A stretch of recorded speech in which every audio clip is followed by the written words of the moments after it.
Hello guys, welcome to Scion What Ifs.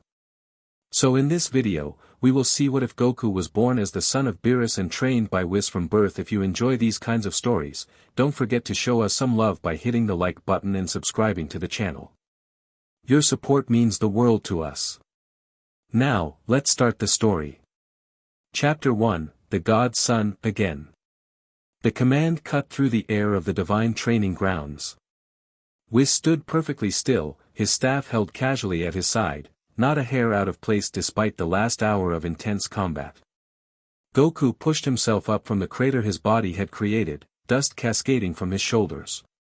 His breathing came hard and fast, but his eyes never lost their fierce determination. At 20 years old, the young god had grown tall and powerful, his body a perfect fusion of speed and strength. His unusual appearance, purple skin with distinct black markings resembling his father's, combined with the wild black hair of his unknown mother, made him unmistakably unique among the divine hierarchy. "You're still telegraphing your attacks," Whis said, his voice calm as always. "A god of destruction moves with purpose, not anger." Goku rolled his shoulders and cracked his neck. "Maybe I'm not angry enough." "Oh." Whis raised an eyebrow. "And what would make you angrier?" "Beating you, for once." Goku smirked, then vanished. The training ground exploded with movement as Goku appeared behind Whis, throwing a punch that would have shattered a planet. Whis simply tilted his head, letting the fist pass harmlessly by.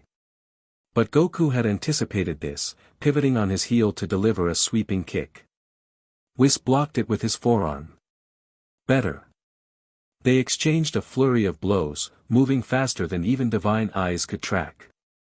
Goku's fighting style was unique, a blend of the structured techniques Whis had taught him and the raw, instinctual power he'd inherited from Beerus. Goku launched himself skyward, gathering energy between his palms. Hakai Blast. The purple-black energy surged toward Whis, who tapped his staff against the ground. The destructive energy froze mid-air, then dispersed harmlessly around them. "Impressive power," Whis acknowledged. "But destruction without precision is just chaos." Goku landed, frustration evident on his face. "Father doesn't need precision. Lord Beerus has had millions of years to perfect his technique," Whis interrupted. "You've had 20. Patience, young god." Their training session was interrupted by a familiar energy signature approaching. Beerus materialized at the edge of the training ground, stretching lazily as if he'd just woken from one of his infamous naps. "Father," Goku acknowledged with a respectful nod, straightening his posture. Beerus yawned, revealing sharp teeth. "Whis, is he ready?" "Ready?" Goku asked, looking between them. Whis tilted his head, considering. "He's made remarkable progress. His destruction energy is particularly potent, even by your standards, Lord Beerus." "I asked if he's ready," Beerus repeated, fixing Whis with a stern look. "Yes," Whis said finally. "I believe he is." Goku crossed his arms, his tail swishing impatiently behind him. "Ready for what, exactly?" Beerus approached, walking a circle around his son with evaluating eyes. "It's time you had your first solo assignment. A proper test of your capabilities as a future god of destruction." Goku's eyes widened, excitement building in his chest. For years, he'd watched his father destroy worlds, maintaining the crucial balance of the universe. He'd accompanied him on these missions but had never been allowed to take the lead. "Which system?" Goku asked eagerly. "The Polaris Cluster. The Zenith Quadrant. Earth," Beerus said simply. Goku's enthusiasm dimmed slightly. "Earth? That tiny planet in the North Galaxy? What's special about it?" "Nothing particularly," Beerus shrugged. "That's the point. It's insignificant enough that if you make a mess of things, the cosmic balance won't be severely impacted." "So I'm destroying it?" Goku asked, trying to hide his disappointment at such a minor assignment. Beerus flicked his tail. "Not necessarily. You're evaluating it." "Evaluating?" Gods of destruction don't just destroy indiscriminately, Whis interjected gently. We assess, judge, and then decide. Some worlds deserve destruction. Others deserve more time. Beerus nodded. Earth has been on my list for centuries, but I've never gotten around to it. Consider this your first official task as my heir. Go to Earth, assess its value and failings, then decide its fate. Goku straightened, determination replacing his initial disappointment. A real mission, one requiring judgment, not just power. I won't let you down, father. See that you don't, Beerus said, his tone softening slightly. Remember what I've taught you. A god of destruction must be feared, respected, but never. He searched for the word. Predictable? Goku suggested with a smirk. Beerus's mouth twitched in what might have been a smile. Exactly. When do I leave? Goku asked, already mentally preparing for the journey. Immediately, Whis answered. I'll transport you there, but after that, you're on your own. This is your mission to complete as you see fit. Goku nodded, excitement building again. His first real mission. His chance to prove himself worthy of his heritage. One more thing, Beerus said, his voice suddenly serious. Try not to reveal your true identity unless absolutely necessary. The less the mortals know about gods interfering in their affairs, the better. I'll be discreet, Goku promised, though discretion had never been his strongest quality. Whis tapped his staff, and a glowing cube of light formed around them. Shall we depart then, Lord Goku? Goku grimaced at the formal title. Just Goku is fine, Whis. You've been calling me that for 20 years. For this mission, you represent the divine hierarchy, Whis replied with a small smile. Best get used to the formalities. The cube lifted off, carrying them away from the divine realm and toward Earth. As his home disappeared from view, Goku couldn't help feeling a surge of anticipation. Finally, a chance to step out of his father's shadow and prove his worth. Little did he know how much this simple mission would change everything. The journey to Earth took mere moments with Whis's transportation. The gleaming cube descended through Earth's atmosphere, landing silently in a remote mountain region. These coordinates should place us away from major population centers, Whis explained as the cube dissolved around them. I thought it best for your arrival to go unnoticed. Goku stretched, taking in his surroundings. The air felt different, thicker, filled with countless scents and sounds his enhanced senses could detect. Mountains stretched in every direction, vibrant with life and color unlike the austere beauty of the divine realm. It's noisy, he commented, adjusting his hearing to filter the cacophony of birds, animals, and rustling vegetation. Whis smiled knowingly. Mortal realms usually are. Life here exists in a constant struggle, growing, competing, evolving. How long do I have for this evaluation? Goku asked, already planning his approach. Lord Beerus didn't specify, but I'd suggest no more than 1 Earth month. Any longer and he's likely to grow impatient. Goku nodded. That should be plenty of time. Whis handed him a small device. This will allow you to contact me if absolutely necessary, but remember, this is your mission to complete alone. I understand, Goku said, tucking the device away. One last piece of advice, Whis added. Observation can teach you more than interaction. Watch these humans before you judge them. With that final wisdom, Whis tapped his staff and disappeared in a flash of light, leaving Goku alone on the unfamiliar planet. Observe before judging, Goku repeated to himself. I can do that. He closed his eyes, extending his senses. Almost immediately, he detected multiple energy signatures of varying strength scattered across the planet.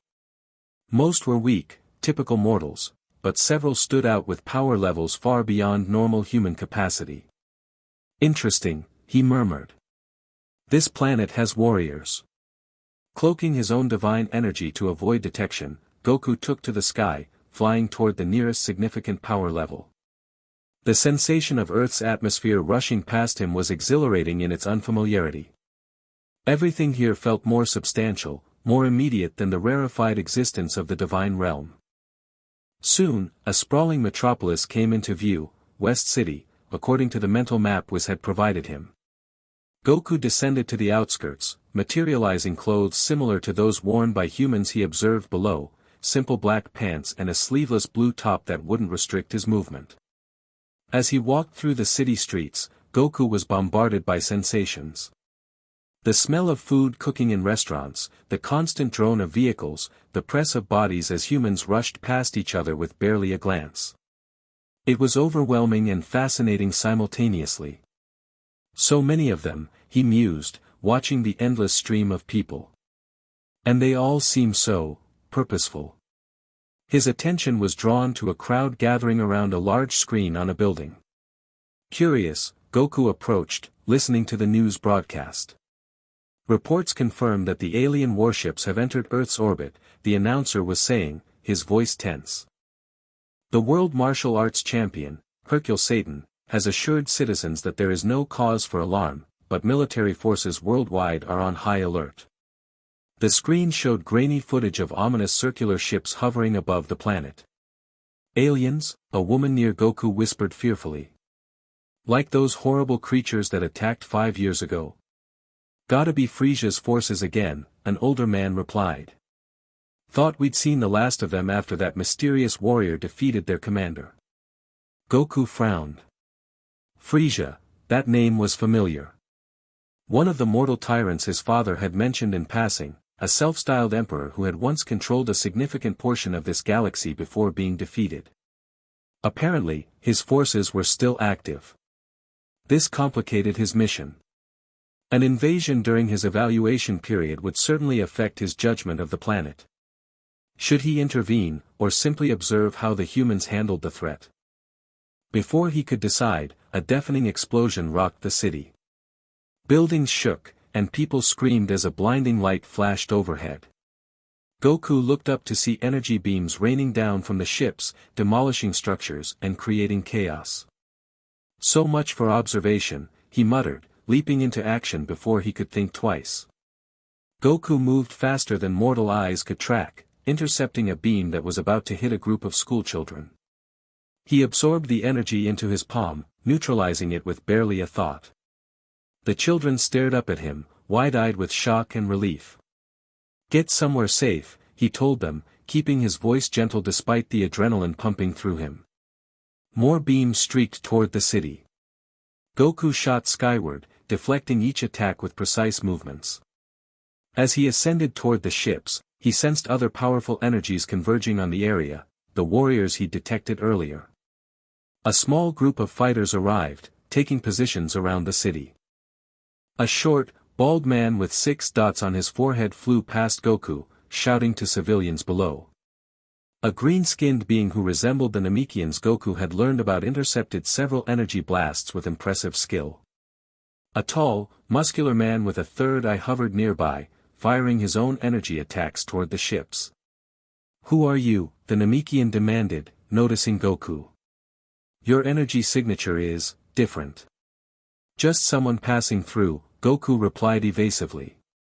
Seems like you could use a hand. Before the Namekian could respond, a smaller ship detached from the main fleet and descended rapidly. It landed in a city square, crushing vehicles beneath it. A ramp extended, and several figures emerged, humanoid aliens in battle armor, led by a tall, regal-looking being with blue skin and white armor. People of Earth, the leader announced, his voice amplified somehow. I am Commander Sorbet of the Frisia Force. Your planet has been selected for immediate resource extraction. Surrender now, and some of you may be permitted to live as laborers. We've heard that offer before, the bald fighter shouted back. And we gave Frisia our answer then. Sorbet's expression darkened. Lord Frisia may have fallen, but his empire lives on. And you will learn that defiance has consequences. He raised his hand, and his soldiers spread out, firing indiscriminately into the fleeing crowds. The Earth's defenders engaged immediately, each taking on multiple opponents. Despite being outnumbered, they fought with impressive coordination and skill. Goku watched for a moment, assessing. These Earthlings were stronger than he'd expected, but they were clearly outmatched by the invading force's numbers. As a building collapsed nearby, nearly crushing more civilians, Goku made his decision. Observation time's over, he muttered, dropping his energy concealment. The surge of power that radiated from him caused everyone, aliens and Earth's defenders alike, to pause and look up. Goku descended slowly, landing between the two groups. His purple skin and distinctive markings drew confused stares. "This is getting out of hand," he said, addressing Sorbet. "I suggest you take your forces and leave. This planet is under evaluation." Sorbet sneered. "Under whose authority? You don't look like a galactic patrolman." Goku smiled, but there was no warmth in it. "Under my authority. And trust me, you don't want to test it." "Another arrogant Earthling defender?" Sorbet laughed. "Destroy him," he ordered his troops. 5 soldiers surrounded Goku, firing energy weapons simultaneously. Goku didn't move. The beams struck him and dissipated harmlessly against his skin. "My turn," Goku said, his voice dangerously soft. He moved, a purple blur that the mortal eye couldn't follow. In less than a second, all 5 soldiers lay unconscious, their weapons shattered. Goku stood exactly where he had been, not a hair out of place. Sorbet's confident expression faltered. What are you?" "Your last warning," Goku replied. "Leave now. All units, concentrate fire." Sorbet shouted into his communicator. The ships above repositioned, their weapons targeting Goku's location. Massive energy beams, powerful enough to level the entire city, converged on him. The Earth's defenders scattered, seeking cover. Goku sighed and raised one hand. As the beams reached him, he caught the energy, condensing it into a swirling sphere above his palm. The attack that should have destroyed everything for miles was now a contained ball of light the size of an apple. "You really should have taken the warning," Goku said, genuine disappointment in his voice. With a casual flick, he sent the energy ball upward. It streaked toward the main ship, piercing its hull before detonating. The explosion engulfed the entire fleet, lighting up the sky with a purple-tinged inferno. When the light faded, nothing remained of the ships except falling debris. Sorbet stared in horror, his communicator silent. "Impossible. What manner of creature are you?" Goku approached him slowly. "Someone who's trying to decide whether this planet is worth saving or not. And you're making it complicated." He reached out faster than Sorbet could react, placing 2 fingers on the commander's forehead. With a pulse of energy, he knocked the alien unconscious. As Sorbet collapsed, Goku became aware of the stunned silence around him. The Earth's defenders were staring at him with expressions ranging from awe to suspicion. Civilians peeked out from hiding places, phones recording the scene. "So much for staying discreet," Goku muttered to himself. The Namekian approached first, his stance cautious but not overtly hostile. "That power, you're not human." "Neither are you," Goku pointed out with a slight smile. "I'm Piccolo," the Namekian introduced himself. "And you just destroyed an entire fleet with a gesture. I think we deserve to know who or what you are." Before Goku could answer, another figure landed nearby, a man with flame-like black hair and intense eyes, wearing battle armor unlike the others. His power level was significantly higher, nearly approaching divine. "I sensed the power spike from the other side of the planet," the newcomer said, his eyes fixed on Goku. "Who are you?" "Vegeta, wait," the bald fighter cautioned. "He just saved the city." "I don't care what he did, Krillin," Vegeta snapped. "That energy signature, it's not normal. It's not even mortal." Goku assessed this Vegeta carefully. There was something familiar about his energy, a resonance that reminded him of something Whis had taught him about extinct warrior races. "You're a scion," Goku realized aloud. Vegeta's eyes narrowed dangerously. "How would you know that?" The Saiyan race was nearly wiped out decades ago. I study cosmic history, Goku replied smoothly, deciding a partial truth was better than outright deception. The Saiyans were renowned warriors before their planet was destroyed. And what are you? Vegeta demanded again. Your energy feels divine. Goku hesitated. His father had warned against revealing his true identity, but these fighters had already sensed too much to be fooled by simple lies. My name is Goku, he finally said. I'm here to evaluate Earth. Evaluate? Piccolo repeated suspiciously. For what purpose? Goku looked around at the damaged city, the frightened faces, and the determined defenders. These mortals had faced an invading force without hesitation, protecting their home with everything they had. It was admirable, in a way he hadn't expected. That's my business, he answered. But I'm not your enemy, if that's what you're worried about. Not unless you give me reason to be. That sounds suspiciously like a threat, Vegeta growled, power beginning to radiate from him. It's not meant to be, Goku assured him, genuinely not wanting conflict. I just needed to clarify my position. Your position seems to be that of someone with enough power to obliterate a fleet without effort, Piccolo observed. Which makes you either a powerful ally or a terrible threat. Goku smiled. Can't I be neither? I'm just a visitor, passing through.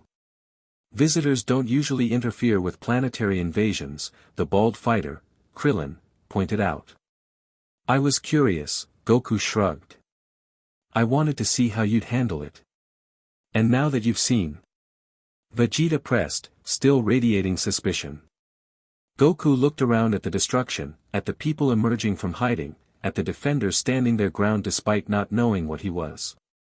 Something stirred within him, a feeling he couldn't quite identify. Now I think I need to see more, he answered honestly. Earth is not what I expected. Before they could question him further, Goku sensed a new presence approaching, a woman flying at impressive speed for a human. She landed with practiced grace, her dark hair pulled back in a tight bun, her stance immediately ready for combat. I felt the power surge from my father's mountain, she said, addressing the group. What did I miss? Her eyes fell on Goku, narrowing instantly. Who's this? Chi-Chi, you should have stayed back, Krillin said. This guy just took out Frieza's entire fleet with one attack. The woman, Chi-Chi, assessed Goku with a fighter's eye. Purple skin, strange markings, power level off the charts, definitely not human. Another alien threat? I haven't decided yet, Goku replied with unexpected humor. Chi-Chi didn't smile. That's not reassuring. Something about her directness intrigued Goku. Most mortals would cower before his power, yet she faced him without flinching. Your friends were just about to show me around, Goku improvised. I'm new to Earth, and I'm curious about your culture. We weren't, Krillin began, but Piccolo interrupted him. Actually, that's not a bad idea, the Namekian said thoughtfully. Better to keep him where we can see him while we figure out what he's really doing here. Vegeta crossed his arms. I don't play tour guide for mysterious aliens. Then don't come, Chi-Chi said simply. I'll do it. Someone needs to keep an eye on him, and my father's dojo is nearby. He can stay there while we assess the situation. Goku raised an eyebrow, amused by her boldness. You're offering to keep an eye on me. That's brave. Is it bravery when you have no choice? Chi-Chi countered. If you wanted us dead, we already would be. The fact that you're talking instead suggests you want something else. I'm just trying to figure out what that is. Her perception surprised him. Most mortals he'd encountered in his limited experience were either cowering or posturing, not analyzing. Fair enough, Goku conceded. Lead the way, Chi-Chi, she turned to the others. Krillin, you and Tien help with the cleanup here. Piccolo, inform Bulma about what happened. Vegeta. She sighed. Try not to start another fight while we're gone. Vegeta scowled but didn't argue. The respect these warriors showed this woman spoke volumes about her standing among them.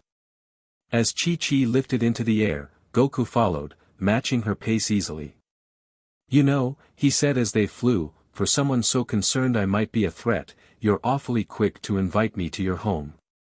Chi-Chi didn't look at him.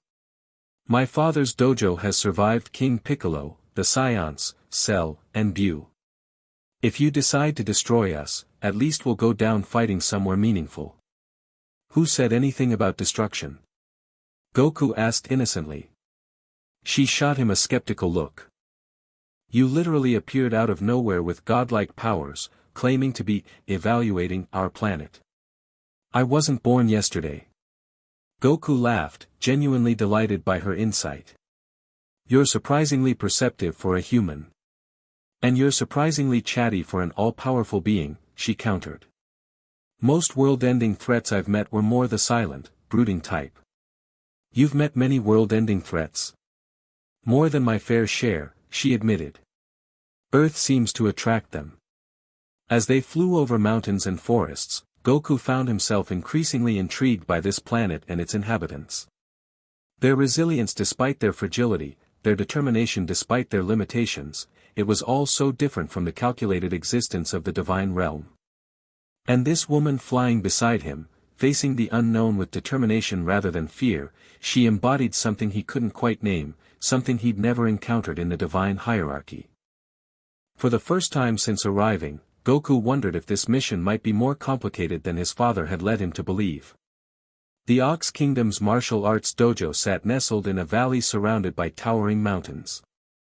The complex was impressive, multiple training halls, student dormitories, and a main house built in traditional style. Cherry blossoms lined the entrance path, their petals drifting lazily in the afternoon breeze. "My father built this place after retiring as the Ox King," Chi-Chi explained as they landed. "He wanted to pass on traditional martial arts to the next generation." Goku took in the peaceful setting, so different from the chaotic city they'd left behind. "It's quiet." "That's the point," Chi-Chi said. "Martial arts requires focus, discipline, and a connection to nature. You can't find that in the city." Students in training uniforms stopped their practice to stare as Chi-Chi led Goku across the grounds. Their whispers followed, speculation about the purple-skinned stranger with their master's daughter spreading rapidly. A massive man with a bushy beard emerged from the main hall, his booming laugh cutting through the air as he greeted them. "Chi-Chi. I felt that power spike all the way from here." "Another crisis averted?" His eyes fell on Goku, and his jovial expression shifted to cautious curiosity. "And who might this be?" "Father, this is Goku," Chi-Chi introduced.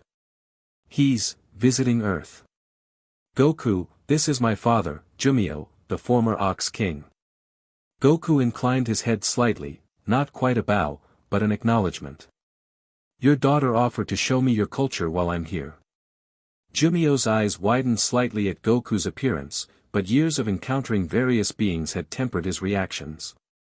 "Any friend of Chi-Chi's is welcome here. Though I sense there's more to this story." "Much more," Chi-Chi confirmed. "Can we speak privately?" They moved to a small garden behind the main house, secluded from curious eyes. Chi-Chi quickly explained the situation, the invasion, Goku's display of power, and his cryptic comments about evaluating Earth. Jumio stroked his beard thoughtfully. "So you're some kind of cosmic inspector? Checking if Earth meets some universal standard?" Goku was impressed by how calmly the man accepted this possibility. "Something like that." "And if we fail this inspection?" the large man asked, his tone light but his eyes serious. Goku maintained his neutral expression. "That depends on what I find." Chi-Chi crossed her arms. "See, that's exactly the kind of ominous non-answer that makes people nervous." "Would you prefer a lie?" Goku asked. "I'd prefer honesty," she countered. "What exactly are you looking for? What standards are we being judged against?" Goku considered how much to reveal. These mortals were more perceptive than he'd anticipated, and standard evasions clearly wouldn't suffice. Balance, he finally said. Potential. Whether this world contributes to or detracts from the cosmic order. And who decides what cosmic order means? Chi-Chi pressed. Sounds suspiciously convenient for whoever made the rules. Goku couldn't help but smile. In the divine realm, no one questioned the hierarchy or the rules. It was refreshing, if somewhat baffling, to encounter such defiance. The universe has natural laws, he explained. Some worlds disrupt those laws, causing ripple effects that damage multiple systems. Those worlds require correction. Correction, Jumio repeated. That's a careful word choice. Goku shrugged. It's the appropriate term. Chi-Chi's eyes narrowed. And you have the authority to make these corrections? I do, Goku confirmed simply. A tense silence fell over the garden. Goku could sense Chi-Chi's frustration and Jumio's concern, but neither showed fear. Their courage, despite understanding the implications of his presence, was remarkable. Jumio finally broke the silence. Well, while you're conducting your evaluation, you might as well experience Earth properly. Starting with dinner, you do eat, I presume? The question caught Goku off guard. In the divine realm, sustenance was a choice rather than a necessity, though he enjoyed the experience. Yes, I eat. Excellent. Jumio clapped his hands together. Chi-Chi makes the best food in the kingdom. You haven't truly experienced Earth until you've tried her cooking. Chi-Chi looked like she might protest, but instead sighed in resignation. I suppose keeping him close is better than letting him wander around unsupervised. My thoughts exactly, her father agreed with a wink that wasn't nearly as subtle as he seemed to think. As Chi-Chi led Goku toward the kitchen, he found himself increasingly fascinated by these humans. They knew he had the power to destroy them, yet they invited him to dinner. They faced cosmic judgment, yet worried about whether he'd enjoy their cooking. It was nothing like what Whis and Beerus had taught him about mortals. They were supposed to be selfish, short-sighted creatures, consumed by their brief existences. These humans were different. The kitchen was spacious and well-organized, clearly the domain of someone who took food seriously. Chi-Chi moved with practiced efficiency, pulling ingredients from shelves and refrigerators. Make yourself useful, she instructed, pointing to a stack of vegetables. Chop those. Can you handle a knife without destroying the counter? Goku raised an eyebrow at her commanding tone but found himself picking up the knife. I think I can manage. As they worked side by side, an awkward silence settled between them. Goku, unused to such domestic activities, found himself stealing glances at Chi-Chi. Her movements were precise and graceful, even in this mundane task.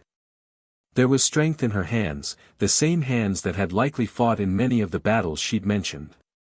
You're a warrior, he observed, yet you cook. Chi-Chi glanced up. Is that strange where you come from? Goku considered the divine realm, where concepts like cooking were irrelevant. Where I come from, roles are more fixed. Sounds limiting, she commented. Here, we adapt. I'm a fighter, a teacher, a daughter, a cook, people aren't just one thing. And what happens when those different aspects conflict, he asked, genuinely curious. When the fighter wants something the teacher doesn't? Chi-Chi's hands paused briefly. That's when you decide what matters most in that moment. It's called being human. I'm not human, Goku reminded her. She gave him a measuring look. No, but you're still a person. Unless your species doesn't have choices or feelings. The question hit closer to home than she could know. Gods of destruction weren't supposed to be swayed by sentiment or doubt, they existed to fulfill their cosmic function without hesitation. It's not that simple, he replied. It never is, she agreed, turning back to her cooking. That's life. As the meal preparation continued, more of Earth's defenders arrived at the dojo, apparently summoned by Piccolo. The bald fighter, Krillin, arrived with his wife, a blonde woman named 18 who regarded Goku with cool assessment. The three-eyed warrior, Tien, came with a small, pale-skinned companion called Kaiotsu. A blue-haired woman named Bulma arrived in a sleek aircraft, accompanied by Vegeta, who continued to watch Goku with undisguised suspicion. "So you're our mystery visitor," Bulma said, studying him with scientific curiosity rather than fear. "Vegeta says your energy signature is divine. Care to elaborate on that?" "Not particularly," Goku replied with a smile. Bulma laughed unexpectedly. "Fair enough. I've learned not to push too hard with beings who could vaporize the planet. But just so you know, Earth has friends in high places these days. The Supreme Kai has intervened on our behalf before." Goku stiffened slightly at the mention of the Supreme Kai.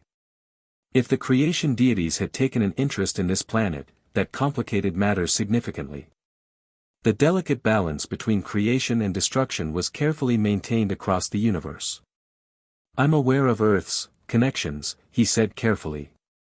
"They're part of what makes this evaluation interesting." "Is that why you helped against Frisia's forces?" Krillin asked. "To see how we handled it." Goku considered the question. Why had he intervened? It hadn't been necessary for his mission. Observing how the planet handled natural threats would have been valuable data. Yet something about watching innocent people in danger had triggered an instinctive response. "I was curious," he said finally. "About whether you were worth helping." "And what conclusion did you reach?" Vegeta challenged. Goku met his gaze evenly. "I haven't decided yet." The tension in the room was broken when Chi-Chi announced dinner was ready. The spread she had prepared was impressive, multiple dishes arrayed across a large table, each emanating tantalizing aromas that made Goku realize he was genuinely hungry. As everyone took their seats, Goku found himself between Chi-Chi and her father, with Vegeta directly across from him, a strategic placement that wasn't lost on him. They were keeping their most powerful fighters closest to the potential threat. The meal began, and Goku discovered something unexpected. Earth food was incredible. The flavors were complex, the textures varied, the experience altogether different from the refined sustenance of the divine realm. Before he realized it, he had consumed 3 full plates and was reaching for more. "You eat like a scion," Vegeta observed with narrowed eyes. "I take that as a compliment," Goku replied, helping himself to another serving. "This is remarkable. We don't have anything like this where I come from."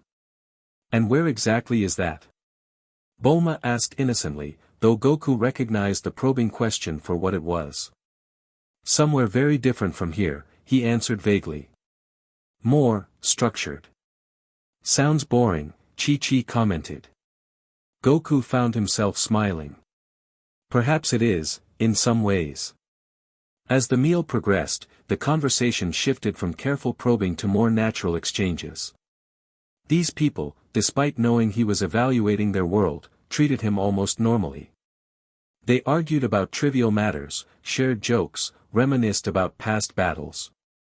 It was chaotic, emotional, and utterly unlike the measured interactions of the divine realm. "You've been quiet," Chi-Chi noted as the others broke into smaller conversations. Goku looked at her. "I'm observing." "And what do you observe?" He considered the question seriously. "Contradiction. You're fragile creatures with brief lives, yet you fight cosmic threats without hesitation. You argue over small matters but unite instantly when threatened. You know I might be dangerous, yet you invite me to your table." Chi-Chi tilted her head. "Is that so strange? From a cosmic perspective?" "Yes," he admitted. "It's inefficient, illogical. But interesting," she suggested. Goku found himself nodding. "Very." After dinner, as the group moved to a sitting room for drinks, Goku stepped outside for a moment of quiet. The night sky stretched above him, stars twinkling in patterns slightly different from the view in the divine realm. He extended his senses, feeling the planet pulsing with countless lives, each insignificant individually, yet collectively creating something complex and vibrant. He became aware of someone approaching, Vegeta, his energy signature unmistakable. "You're not just a visitor," the Saiyan Prince said without preamble. "I've encountered gods before. I recognize divine energy." Goku didn't deny it. "You're perceptive. Which one are you?" Vegeta demanded. "Supreme Kai. God of destruction. Something else? Does it matter?" Vegeta's eyes narrowed. "It matters if you're here to destroy our planet." Goku studied him carefully. "You care about this world. Yet you're not from here." "I've made my home here," Vegeta said simply. "I've fought to protect it, bled for it." "What have you ever protected, God?" The question struck Goku unexpectedly. Throughout his training, protection had never been emphasized, only balance, judgment, and when necessary, destruction. Gods didn't protect, they maintained cosmic order, regardless of individual consequences. "That's not my function," he replied. Vegeta scoffed. "Function? You sound like a machine, not a being with free will." "Free will is a mortal concept," Goku countered, repeating what Whis had taught him. "Divine beings serve greater purposes. And what purpose is served by destroying worlds without understanding them?" Vegeta challenged. "I've seen planets reduced to ash by beings who thought themselves above questioning. It's not divine, it's laziness." Goku felt a flicker of anger. "You presume to judge cosmic order? A mortal?" "I presume to question it," Vegeta corrected. "Something you apparently never have." Before Goku could respond, an explosion lit up the night sky to the east. Both of them turned toward it instantly, sensing a surge of malevolent energy. "That's Near East City," Vegeta growled. "Frieza's forces again." The others rushed outside, alerted by the blast. "What now?" Krillin groaned. "Feels like the same energy signature as before, but stronger," Piccolo observed. "They must have brought reinforcements." Goku extended his senses, analyzing the distant power levels. "No, it's different. Fewer individuals, but more powerful. Your earlier victory didn't go unnoticed." "We need to move quickly," Chi-Chi said, already changing into her fighting GI. "East City has millions of residents." As Earth's defenders prepared for battle, Goku found himself at a crossroads. His mission was to evaluate, not intervene. Yet he'd already broken that restriction once, and the conversations of the evening had left him unsettled, questioning assumptions he'd never before thought to challenge. "Are you coming?" Chi-Chi asked him directly, already hovering in the air with the others. All eyes turned to him, waiting for his decision. In that moment, Goku realized something important: his choice now would reveal more about himself than about Earth. "Yes," he said finally. "I'm coming." They streaked across the night sky toward the distant glow of destruction, an unlikely alliance of Earth's defenders and a god questioning his purpose for the first time. East City burned. From the air, Goku could see entire blocks reduced to rubble, emergency vehicles attempting to navigate streets clogged with debris and fleeing civilians. At the center of the destruction stood three figures, each radiating power far beyond normal mortals. "The Ginyu Force," Vegeta spat as they approached. "Or what's left of it. Frieza's elite soldiers." "I thought they were all dead," Krillin said, his voice tight with remembered fear. "Apparently not all of them," Piccolo replied grimly. "They landed in what had once been a city square, now a crater surrounded by burning buildings." The three warriors turned to face them, a massive red-skinned brute, a blue-skinned humanoid with long white hair, and a shorter, purple-skinned alien with horns. Well, the purple one sneered. "Earth's defenders, right on schedule. And you've brought a new friend." "Captain Ginyu," Vegeta acknowledged coldly. "I thought you were still croaking in some pond." Ginyu laughed. "Technology advances, Prince Vegeta. The body swap limitations were overcome years ago. Now I have my original form back, enhanced with cybernetic improvements. What do you want? Chi-Chi demanded. Your invasion force was already defeated. That wasn't an invasion force, the red brute, Whis, according to Vegeta's muttered identification, corrected. That was a scouting party. We wanted to see what kind of resistance Earth would offer. And now we know, the blue one, Berter, added. Someone destroyed an entire fleet with a single attack. Our employers are very interested in that kind of power. All three Ginyu Force members turned their attention to Goku, studying him with calculating eyes. You don't look like much, Ginyu commented. But appearances can be deceiving. What are you, exactly? Goku met his gaze calmly. No one you want to fight. Ginyu laughed. Bold words. Let's test them, shall we? Whis, Berter, take care of the others. This one is mine. What followed was chaos. The Ginyu Force moved with surprising speed and coordination, separating Earth's defenders and engaging them in individual battles. Krillin, Tien, and Kaiotsu took on Whis, while Piccolo, 18, and Vegeta confronted Berter. Chi-Chi found herself pushed to the periphery, helping civilians escape the battle zone. Captain Ginyu approached Goku slowly, sizing him up. You're not human. Not Scion either. What race produces purple skin with those distinctive markings? Instead of answering, Goku asked his own question. Who are your employers? Frieza is dead. The universe abhors a vacuum, Ginyu replied cryptically. When one tyrant falls, others rise to take his place. Our new masters are particularly interested in divine energy. Goku stiffened. What do you know about divine energy? Ginyu smiled, the expression cold and calculating. Enough to recognize it when we sense it. Enough to know that harvesting it could elevate mortals to godhood. That's impossible, Goku stated flatly. Is it? Jinyu's smile widened. The boundary between mortal and divine isn't as absolute as you gods like to pretend. There are methods. He moved suddenly, faster than a normal mortal should be able to, throwing a punch charged with unusual energy. Goku dodged easily, but his eyes narrowed at the purple-black aura surrounding Jinyu's fist, a crude, corrupted version of destruction energy. Where did you get that power? Goku demanded, genuine concern in his voice.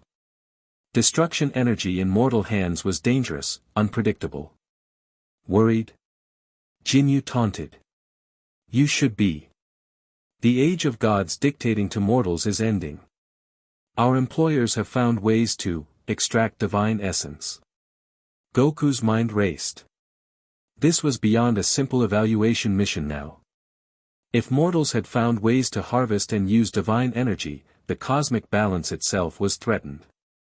Around them, the battles raged.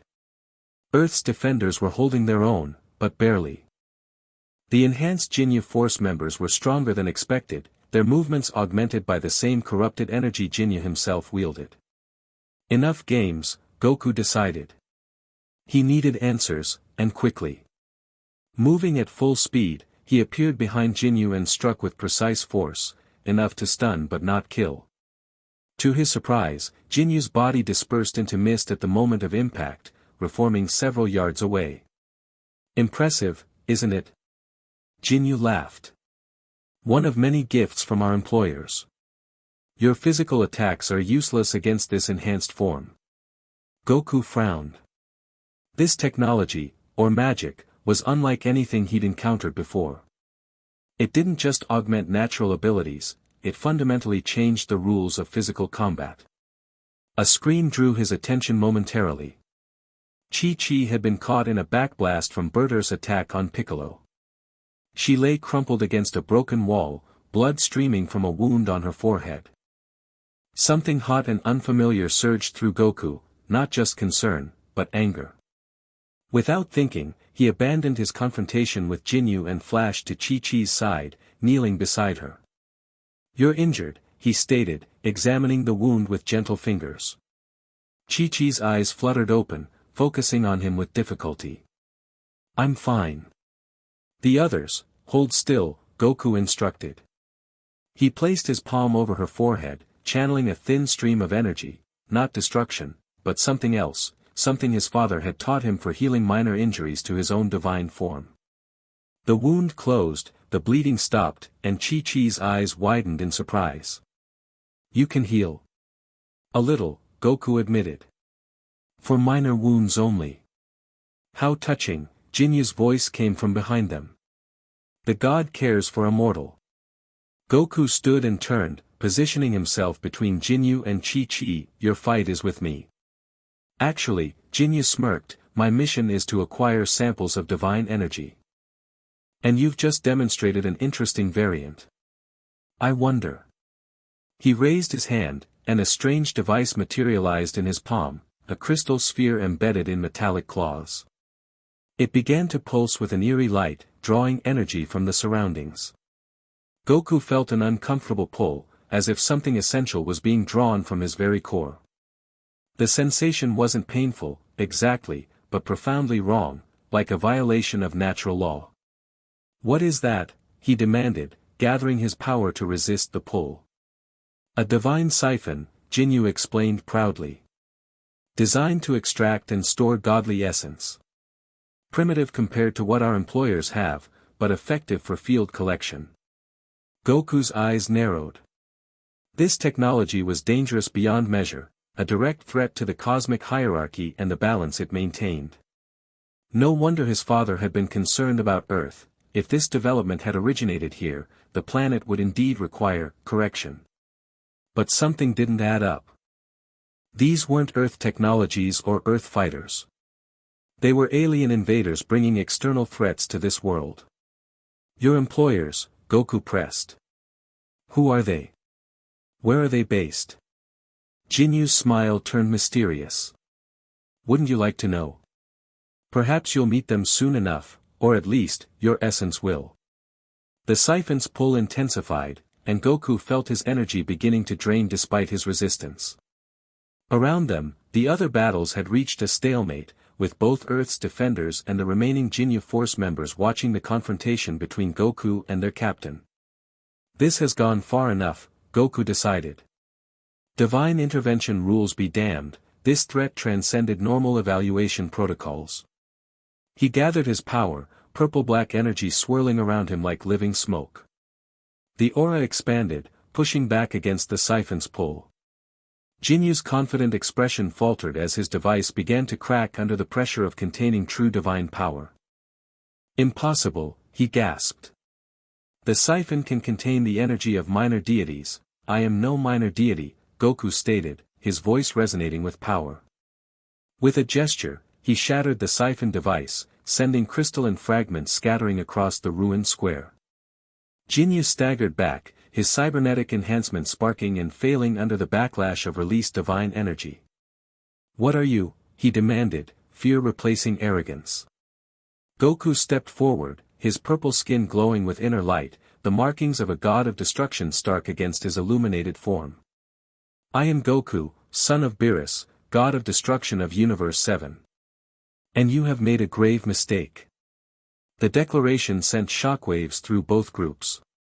Earth's defenders stared in stunned silence, while the remaining Ginyu Force members backed away in terror. A god of destruction? Ji stammered. That's impossible, they don't have offspring. Apparently this one does, Berta hissed. Captain, we need to retreat, now. But Ginyu stood his ground, a desperate calculation visible in his eyes. Wait. If he's truly a god of destruction's son, then his body would be a perfect vessel. Before anyone could react, Ginyu threw his arms wide and shouted, change now. A beam of light shot from his mouth toward Goku, the infamous body swap technique that had made Captain Ginyu legendary throughout the galaxy. Goku, familiar with this technique from his cosmic studies, was prepared, but the beam never reached him. Chi-Chi had lunged forward, pushing Goku aside with surprising strength. The beam struck her instead, and in an instant, she and Ginyu froze in position, their bodies glowing as the technique took effect. No! Goku shouted, genuine fear coursing through him for the first time in his existence. The light faded, and Chi-Chi's body straightened with unnatural posture, a malicious smile spreading across her face. "Well, this isn't what I planned," genuine Chi-Chi's body said, examining his new form. "But a mortal host is better than none. And now I can study you up close." Ginyu's original body, now containing Chi-Chi's consciousness, collapsed to its knees, disoriented by the sudden transfer. What happened?" Chi-Chi's voice emerged from Ginyu's mouth, confusion and fear evident. Goku felt something snap inside him, a cold fury unlike anything he'd experienced before. This mortal woman had sacrificed herself to protect him, a god who didn't need protection. The selflessness of the act, the sheer illogical bravery of it, struck him on a fundamental level. "Fix this," he ordered Ginyu, his voice deadly quiet. "Now." Genuine Chi-Chi laughed. "Or what? You won't harm this body, you've already shown you care for this mortal. And my employers will be most interested to learn that a god of destruction has developed attachments." The mockery in the voice, Chi-Chi's voice, twisted by Ginyu's consciousness, pushed Goku past a threshold. Divine protocol dictated minimal intervention in mortal affairs. Direct action against mortals was permitted only in service of cosmic balance. But in this moment, Goku didn't care about protocol. This wasn't about evaluation anymore. This was personal. "You think I won't harm that body?" Goku asked softly. "You don't understand what I am." He moved faster than even Vegeta could track, appearing directly in front of genuine Chi-Chi. Before the body snatcher could react, Goku placed his palm against the stolen body's chest and channeled a precise pulse of energy, not destruction, but something more complex. "Seal," he commanded. Chi-Chi's body went rigid, then collapsed unconscious. At the same moment, a spectral form emerged from it, Ginyu's essence, forced out by divine intervention. "Impossible," the spectral Ginyu cried. "The body swap can only be reversed voluntarily." "For mortals, perhaps," Goku replied coldly. With another gesture, he directed the spiritual essence back toward its original body, forcing Chi-Chi's consciousness to return to her proper form simultaneously. Both bodies convulsed briefly, then lay still as the transfer completed. The gathered fighters watched in awe as Goku demonstrated power beyond normal divine abilities, not just destruction, but manipulation of soul essence itself. Chi-Chi's eyes opened first, her own consciousness restored to her body. She sat up slowly, disoriented but unharmed. "What did you do?" she asked weakly. "I fixed it," Goku answered simply, helping her to her feet with unexpected gentleness. Ginyu's body remained motionless for a moment longer before he too regained consciousness.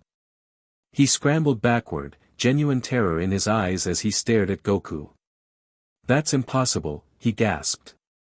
"No one can force a body swap reversal." "No one." "I'm not, no one," Goku replied. He approached Ginyu slowly, power radiating from him in palpable waves. "Now, you're going to tell me everything about these employers of yours." Jis and Berter exchanged glances, then simultaneously activated devices on their wrists. "Emergency extraction." Jis shouted. Energy field surrounded all three Ginyu Force members, beginning a teleportation sequence. "No." Vegeta lunged forward, but the teleportation was already engaged. Goku didn't hesitate. He gestured sharply, and the energy field surrounding Jis and Berter shattered, canceling their teleportation. Only Jinyu's field remained intact, whisking him away before Goku could stop him. "Damn it!" Krillin exclaimed. "He got away." "But we have these two," Piccolo noted grimly, approaching the remaining Ginyu Force members, who were now trapped and surrounded. Jis and Berter backed up against each other, their confidence evaporated in the face of Goku's revealed identity. "We won't talk," Berter declared, though fear undercut his bravado. "Our loyalty is absolute." "Is it?" Goku approached them slowly. "Let's test that, shall we?" He raised his hand, purple energy gathering at his fingertips. The Ginyu Force members flinched, anticipating destruction. Instead, Goku placed his palm on Jis's forehead. "Truth," he commanded. Jis's eyes glazed over, his will subsumed by divine compulsion. "Ask," he said tonelessly. "Who are your employers?" Goku demanded. "The Astral Conclave," Jis answered automatically.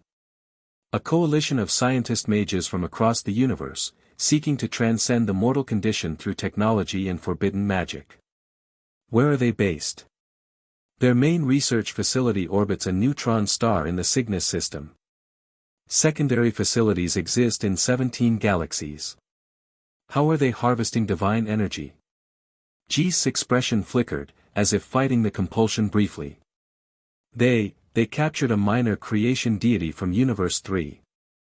They're using its essence to power their experiments on the boundary between mortal and divine." Goku's expression darkened. "They've imprisoned a god?" "Yes. They believe all divine power should be accessible to mortals. That the age of gods ruling the cosmos should end."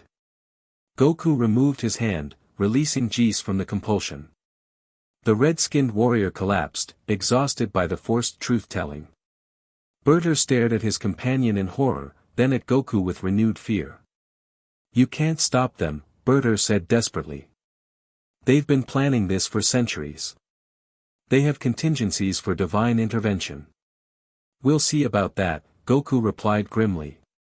He turned to Earth's defenders, who were watching him with expressions ranging from awe to wariness.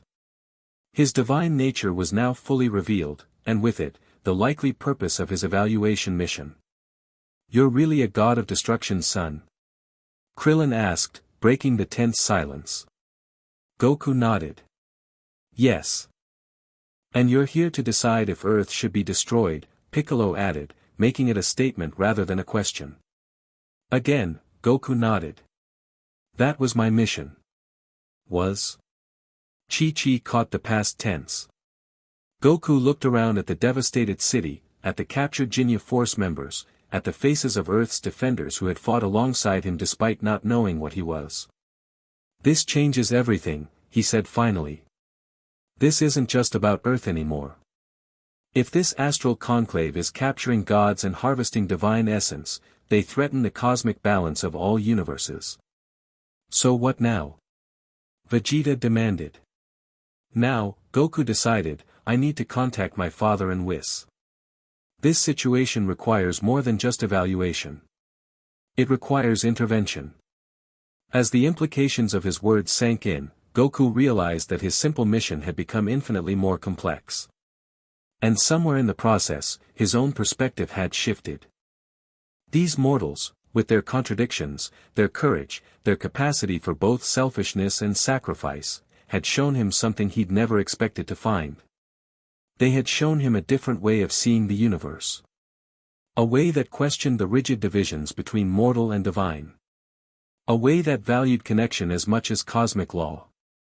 And as he looked at Chi-Chi, who had risked herself to protect a god, Goku knew that whatever happened next, he would never see the universe quite the same way again.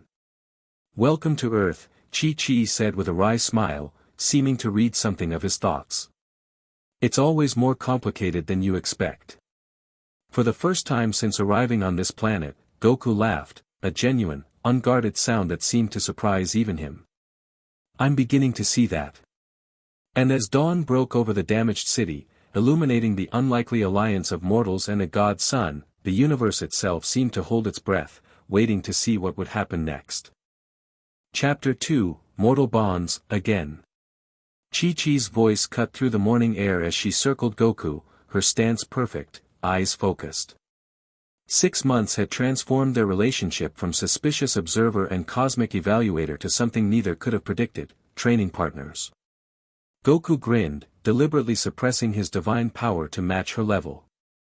"You sure? Last time you said I hit too hard."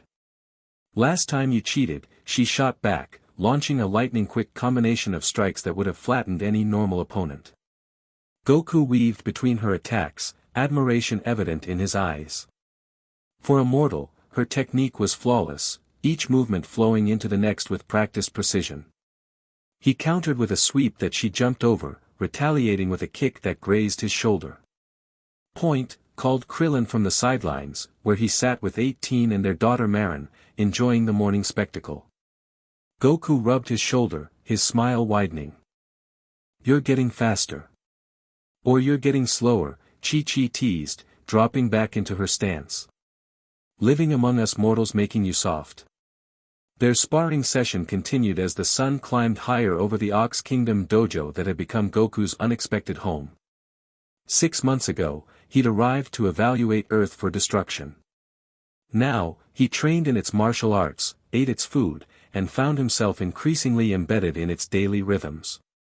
After the Ginyu Force incident, Goku had contacted Whis to report the troubling development of the Astral Conclave. His mentor had promised to investigate, suggesting Goku continue his Earth evaluation while divine authorities assessed this new threat. What had started as a temporary extension had somehow stretched into half a year. "Time." Jumio called from the porch, where he sat drinking tea with Piccolo. "Chi-Chi, don't you have classes to teach?" Chi-Chi glanced at the sun, cursing under her breath. "I lost track of time. The beginner's class starts in 20 minutes. She hurried toward the dojo's main building, calling over her shoulder, "Don't think this means you won. We'll finish this afternoon." Goku watched her go, still marveling at how easily she'd incorporated his presence into her life. All of Earth's defenders had, to varying degrees, though none quite like Chi-Chi, where others maintained a respectful distance from his divine nature, she treated him like, just another person. It was refreshing, confusing, and compelling all at once. "You're staring again," Krillin observed, approaching with Marin perched on his shoulders. "Just thinking," Goku replied, turning away from the dojo entrance. "Dangerous habit for a god," Krillin joked, setting his daughter down. "Hey Marin, why don't you go help mommy with the groceries?" The little girl skipped away, leaving the two fighters alone. "So," Krillin said, his voice dropping lower. "Any word from the divine family?" Goku shook his head. "Nothing since Whis' last message 3 months ago." "Is that normal? The silent treatment?" "For my father?" "Yes," Goku admitted. "He's not exactly the communicative type." Krillin hesitated, then asked the question Goku knew was coming, "Does that mean Earth passed your evaluation?"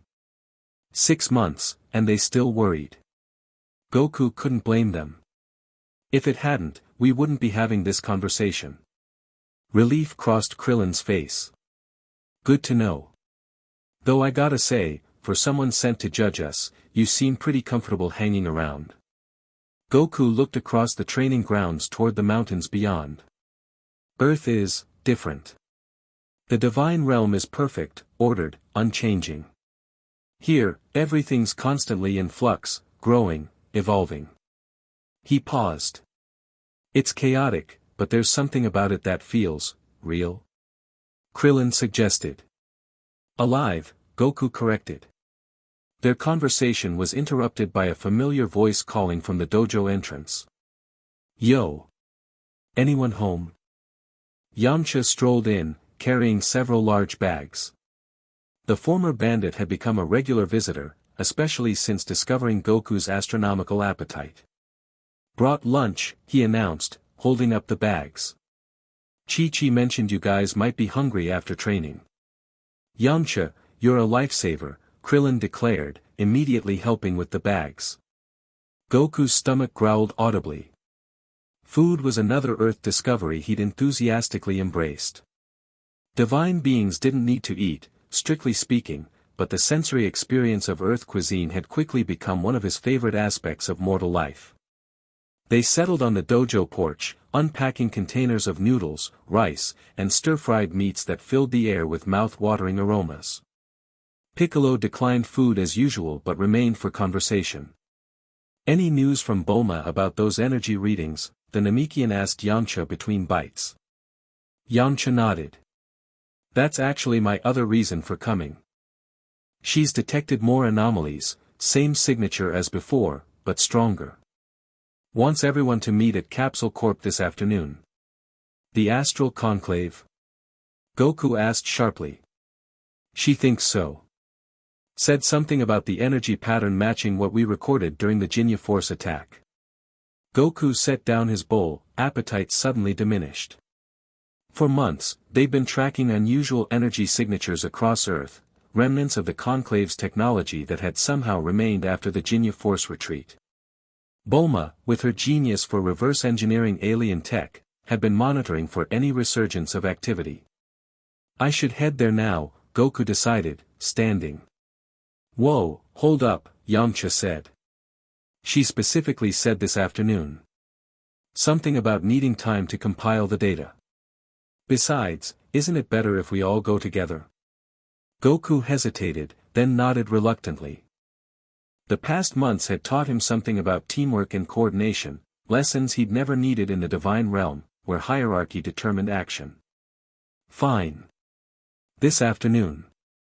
Capsule Corporation's main lab hummed with activity as Earth's defenders gathered around Bulma's newest creation, a holographic display showing energy readings from across the globe. At the center, pulsing with ominous regularity, was a cluster of purple dots scattered across various locations. I've confirmed it, Bulma announced, zooming in on one of the signals. These energy signatures aren't just similar to the Ginyu Force technology, they're identical. The Astral Conclave has agents on Earth, actively searching for something. Or someone, Vegeta added from his position against the wall. The Saiyan Prince had maintained a wary alliance with Goku, their shared warrior heritage creating an unlikely bond despite Vegeta's lingering suspicion of divine beings. What are they looking for? Tien asked, studying the map intently. Bulma pressed several buttons, changing the display. Based on the search pattern and the concentration of energy, I believe it's this. A new image appeared, a crystalline object shaped like a multifaceted diamond, glowing with internal light. A divine prism, Goku breathed, recognizing the artifact immediately. All eyes turned to him. You know what this is? Bulma asked. Goku nodded grimly. It's an ancient artifact created during the early formation of the universes. There were 12 originally, one for each universe. They were designed to amplify and focus divine energy. What would the Astral Conclave want with something like that? Chi-Chi asked, having arrived directly from teaching her classes, still in her training uniform. If they're trying to harvest divine energy as Jis claimed, a divine prism would multiply their capabilities exponentially, Goku explained. It could allow them to extract and store power from even major deities. Like a god of destruction, Piccolo concluded. A tense silence fell over the room as the implications sank in. So they're hunting for this prism on Earth? Krillin finally asked. Why would it be here? Goku shook his head. It shouldn't be. The prism of Universe 7 was supposedly lost eons ago, after the first god of destruction misused it. Well, lost things have a habit of turning up on Earth, Bulma said dryly. We're like a cosmic lost and found. She manipulated the display again, highlighting the scattered purple dots. The energy readings suggest they're not searching for a complete prism, but fragments. 7, to be precise, scattered across different regions. Then we need to find these fragments before they do, Piccolo stated. Already on it, Bulma replied with a satisfied smile. I've modified the Dragon Radar to detect the unique energy of these fragments. They resonate at a frequency similar to the Dragon Balls, but with a distinct harmonic pattern. She handed Goku what looked like a modified version of the Dragon Radar. This should lead you straight to them. Goku accepted the device, examining it with interest. Impressive technology for a mortal. Bulma winked. This mortal has been reverse engineering alien tech since before you showed up, Godling. Despite the serious situation, Goku found himself smiling. These humans never ceased to surprise him with their resourcefulness. We should split into teams, Vegeta suggested, pushing himself off the wall. Cover more ground. Good idea, Goku agreed. The closest fragment appears to be in the northern mountains. Chi and I can, a familiar voice interrupted from behind them. My, how domestic you've become, son of Beerus. Everyone whirled to find Whis standing in the doorway, his perpetual smile in place but his eyes serious. Whis! Goku exclaimed, surprise and relief mingling in his voice. After months without contact, his mentor's appearance confirmed his suspicions. The situation was more serious than even he had realized. Apologies for the unannounced visit, Whis said, nodding politely to the assembled group. But recent developments required direct intervention. You know about the prism fragments, Goku stated. Indeed. The astral conclave's activities have escalated beyond mere curiosity about divine energy. They now pose a genuine threat to cosmic stability. Why didn't you tell me sooner? Goku demanded, an edge in his voice that surprised even him. Whis raised an eyebrow. The Supreme Kai insisted on thorough investigation before action. Divine politics, I'm afraid. Always so tedious. While you were investigating, they've been active on Earth, Goku pointed out, frustration evident. Yes, I can see that, Whis replied, his gaze sweeping over Goku with assessment. I can also see other developments I hadn't anticipated. Something in his tone made Goku acutely aware of how he must appear to his mentor now, dressed in Earth clothing, surrounded by mortals who addressed him casually, showing emotion openly. Very different from the detached deity in training who had left the divine realm 6 months ago. The situation has evolved, Goku said defensively.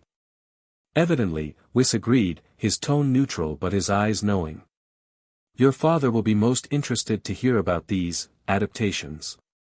Vegeta stepped forward, breaking the tension. As fascinating as divine family drama might be, we have more pressing concerns. What do you know about this prism? Whis turned his attention to the Scion Prince, seemingly unperturbed by his directness. The divine prism of Universe 7 was indeed lost after being misused by Moros, the god of destruction who preceded Lord Beerus. Moros? Chi asked. A cautionary tale in the divine hierarchy, Whis explained. He believed gods should rule mortals directly, not merely maintain cosmic balance. When the Grand Priest rejected his philosophy, Moros attempted to use the prism to amplify his destruction power and overthrow the celestial order. What happened to him? Bulma asked. He was defeated and stripped of his divine status, his essence sealed away in the very prism he tried to use, Whis said. The prism itself was then broken into fragments and scattered across the universe to prevent anyone from harnessing its power again. And now those fragments are on Earth, Piccolo concluded. Not by coincidence, Whis added gravely. We believe the astral conclave deliberately brought them here, knowing Earth's significance to the divine hierarchy. What significance? Chi demanded. Why is Earth special? Whis glanced at Goku, who realized with sudden clarity why his evaluation mission had been assigned in the first place. Earth exists at a cosmic nexus point, Goku explained, the knowledge crystallizing as he spoke. It's one of the few planets where the boundary between mortal and divine realms is naturally thin. Which makes it ideal for experiments involving divine energy, Whis confirmed. And potentially catastrophic if those experiments go wrong. So what's the plan? Krillin asked, looking between Goku and Whis. We find the prism fragments before they do, Goku stated firmly. Bulma's device will lead us to them. And once we have them? Vegeta pressed. We return them to the divine realm for safekeeping, Whis said. Goku frowned, sensing there was more his mentor wasn't saying. And Moros? If his essence is still contained within the prism. That is a matter for divine authorities to handle, Whis replied smoothly, too smoothly. Chi crossed her arms, fixing Whis with a penetrating stare. You're not telling us everything. Whis blinked, then chuckled. Perceptive, for a mortal. Very well. There is concern that if the prism is reassembled, it could potentially release Moros' sealed essence. An awakened former god of destruction, even without his full powers, would be problematic. Problematic, Vegeta repeated sarcastically. Like a hurricane is a light breeze. Why would the Astral Conclave want to risk releasing something that dangerous? Bulma asked. Power, Goku answered simply. If they could somehow control Moros, they'd have a former deity at their command. A weapon against the current divine hierarchy, Piccolo concluded. Whis nodded. Precisely why we must retrieve the fragments with urgency. Then what are we waiting for? Goku asked, holding up Bulma's detector. The closest fragment is in the northern mountains. Let's go. I'm coming with you, Chi-Chi declared. As am I, Whis added. Divine artifacts require divine handling. Goku looked between them, his mentor from the divine realm and the mortal woman who had somehow become important to him in ways he was still trying to understand. Fine, he agreed. The rest of you, form teams and follow the other signals. And be careful, if the conclave detects your approach, they'll send everything they've got.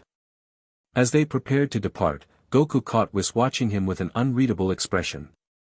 What? He asked quietly. Nothing, Whis replied. I'm merely observing how thoroughly you've embraced your role here. Giving orders, forming strategies with mortals. Is that a problem? Whis tilted his head. That depends on your father's perspective, doesn't it? Remember your primary identity, young god. These attachments you're forming, they're temporary by their very nature. Mortals pass. Gods remain. The gentle reminder struck Goku harder than he expected, forcing him to confront something he'd been avoiding thinking about for months. His time on Earth, this interlude of discovery and connection, was exactly that, an interlude. Eventually, he would return to the divine realm, to his destined role as a god of destruction. Wouldn't he? Before he could pursue that troubling thought, Chi-Chi approached, ready for departure. The northern mountains are brutal this time of year. I've packed appropriate gear. Her practical concerns, so mundane compared to cosmic matters, somehow grounded Goku. We'll be fine. I don't feel cold, remember? Well, some of us are still mortal, she retorted. And you're carrying the backpack. Whis observed their interaction with raised eyebrows but said nothing. As they prepared to teleport to the mountains, Vegeta approached Goku. Keep your guard up, the Saiyan Prince advised quietly. Not just against the conclave. Meaning? Vegeta's eyes flicked to Whis. Divine politics are rarely straightforward. Trust me, I've had enough experience with gods to know they never tell the whole story. With that cryptic warning, he turned away, joining Bulma to examine their assigned fragment location. Goku watched him go, a new uneasiness settling in his stomach. 6 months ago, he would have dismissed such suspicion about divine motives as mortal paranoia. Now, having seen the complexities of cosmic affairs firsthand, he wasn't so certain. Ready? Whis asked, extending his staff. Goku nodded, placing his hand on the staff. Chi-Chi did the same, her fingers brushing against his, a small contact that nonetheless sent an unexpected warmth through him.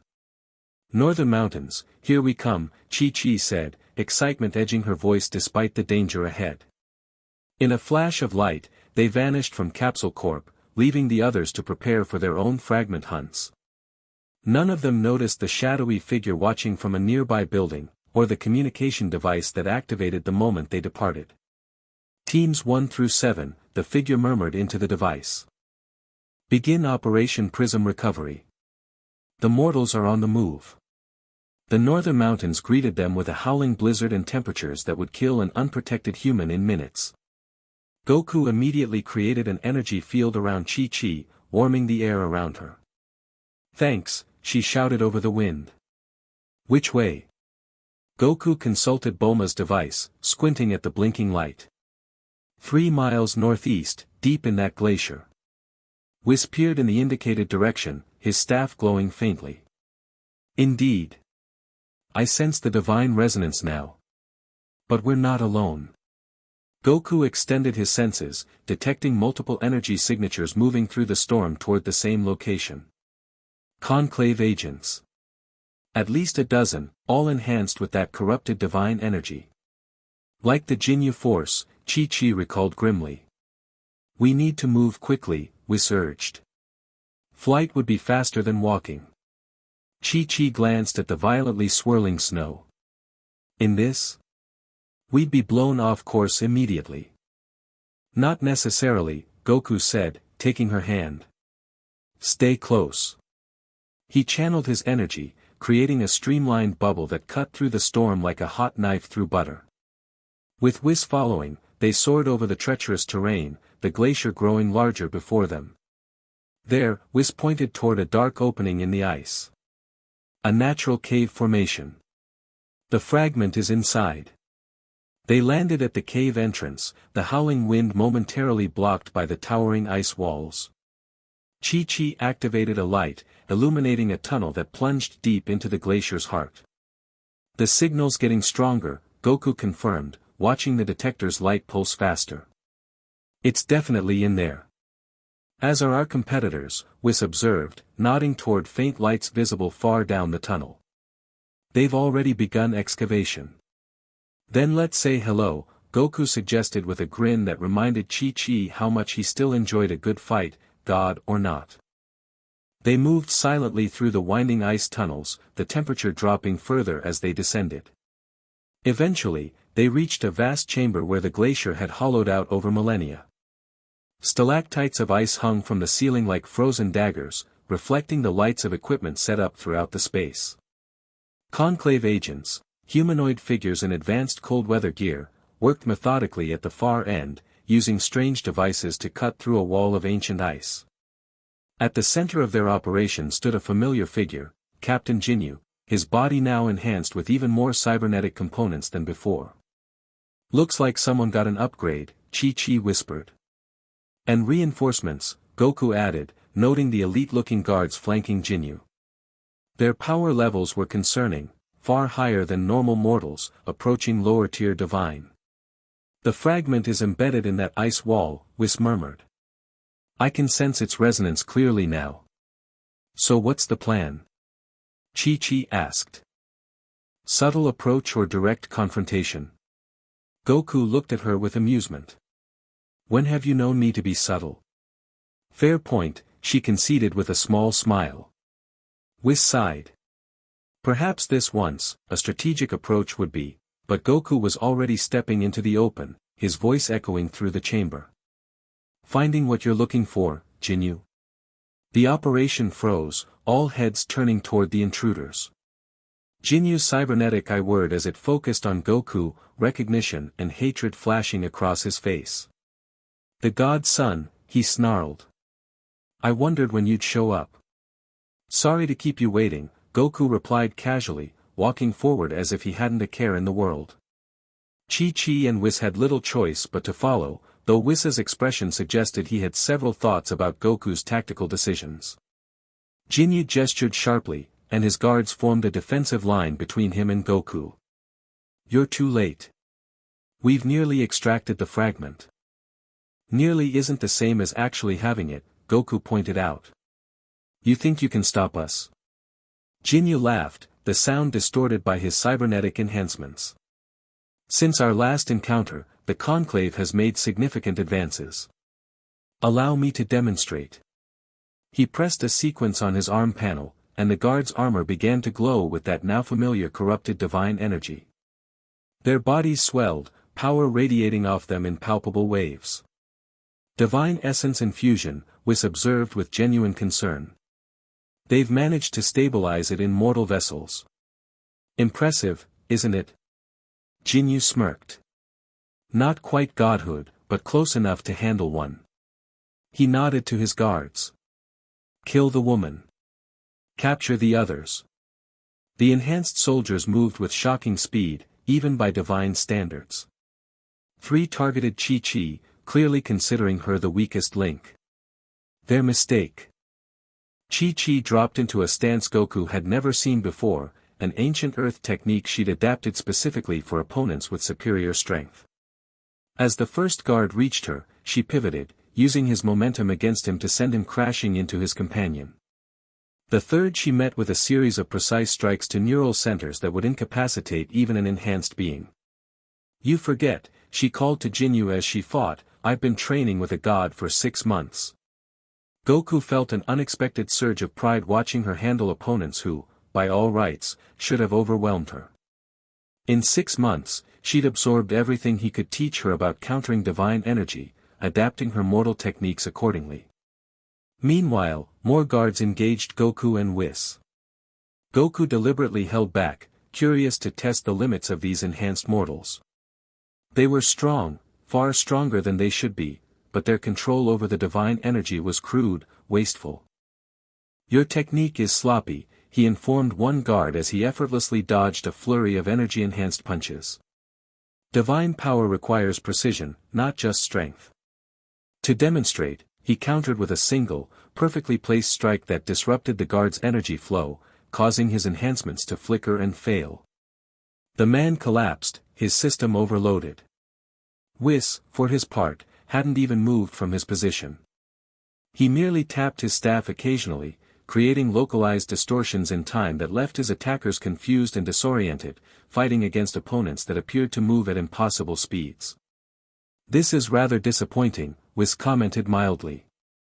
I expected more from an organization that managed to capture a minor deity. Jinyu's face contorted with rage. Enough games. He activated another control on his arm panel, and the ice behind him began to glow. If we can't have the fragment, no one will. The excavation equipment surged with power, the ice wall cracking dangerously. Energy readings spiked throughout the chamber as the delicate balance of the glacier shifted. He's going to collapse the entire glacier. Chi-Chi realized, dodging a falling ice chunk. And release enough divine energy to trigger an explosion that will take out half the mountain range, Whis added, suddenly serious.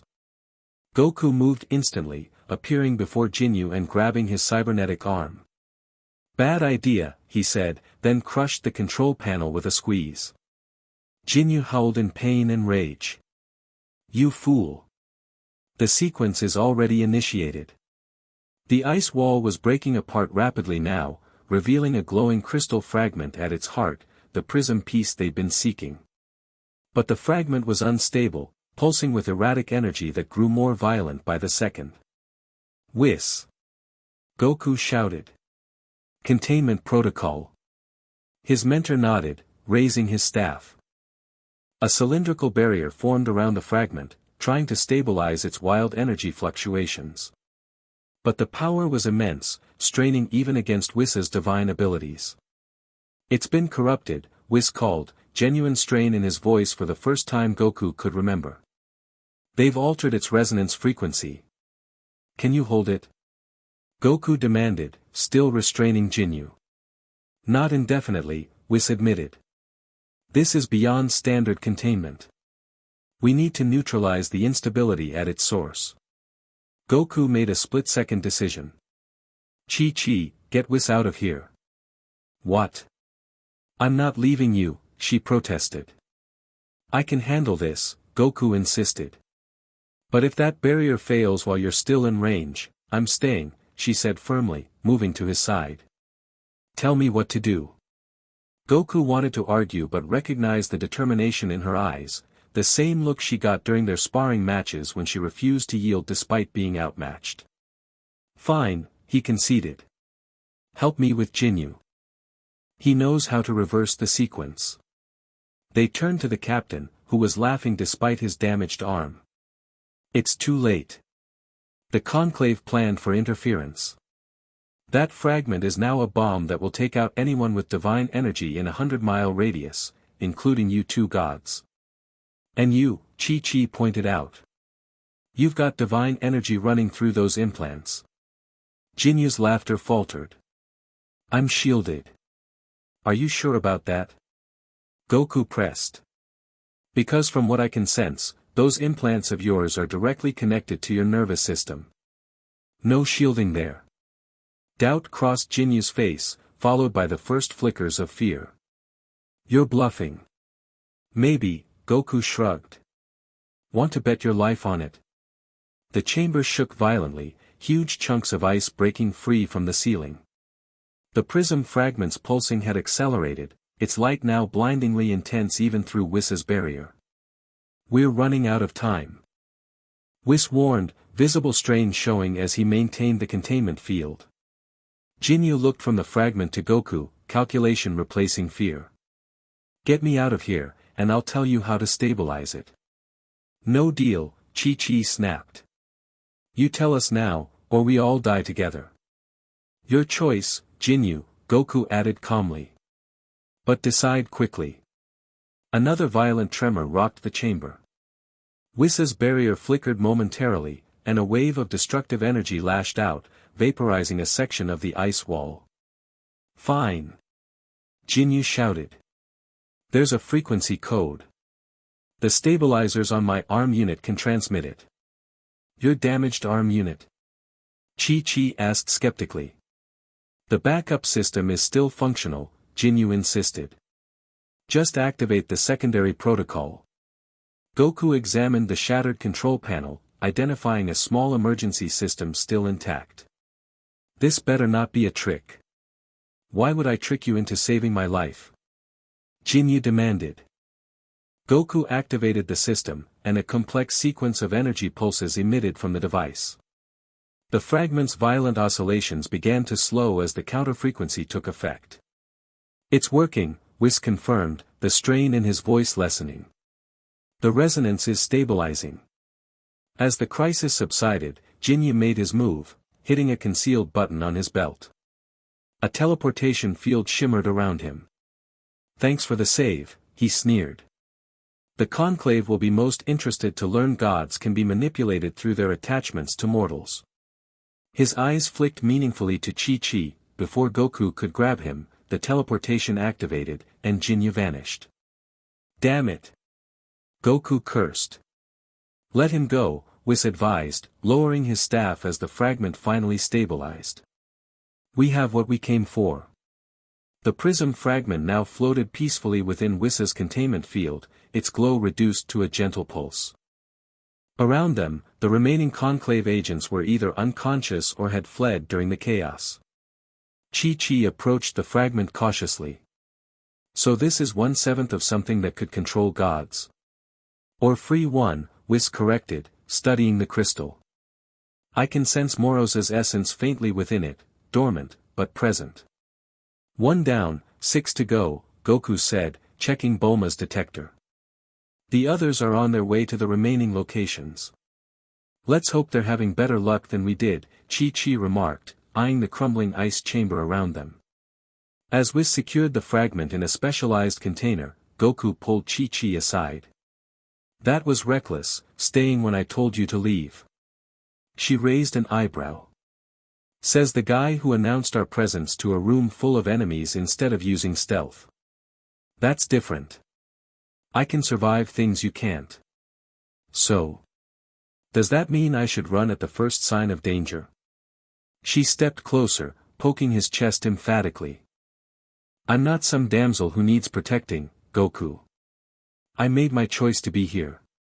Goku found himself simultaneously frustrated and impressed by her stubbornness.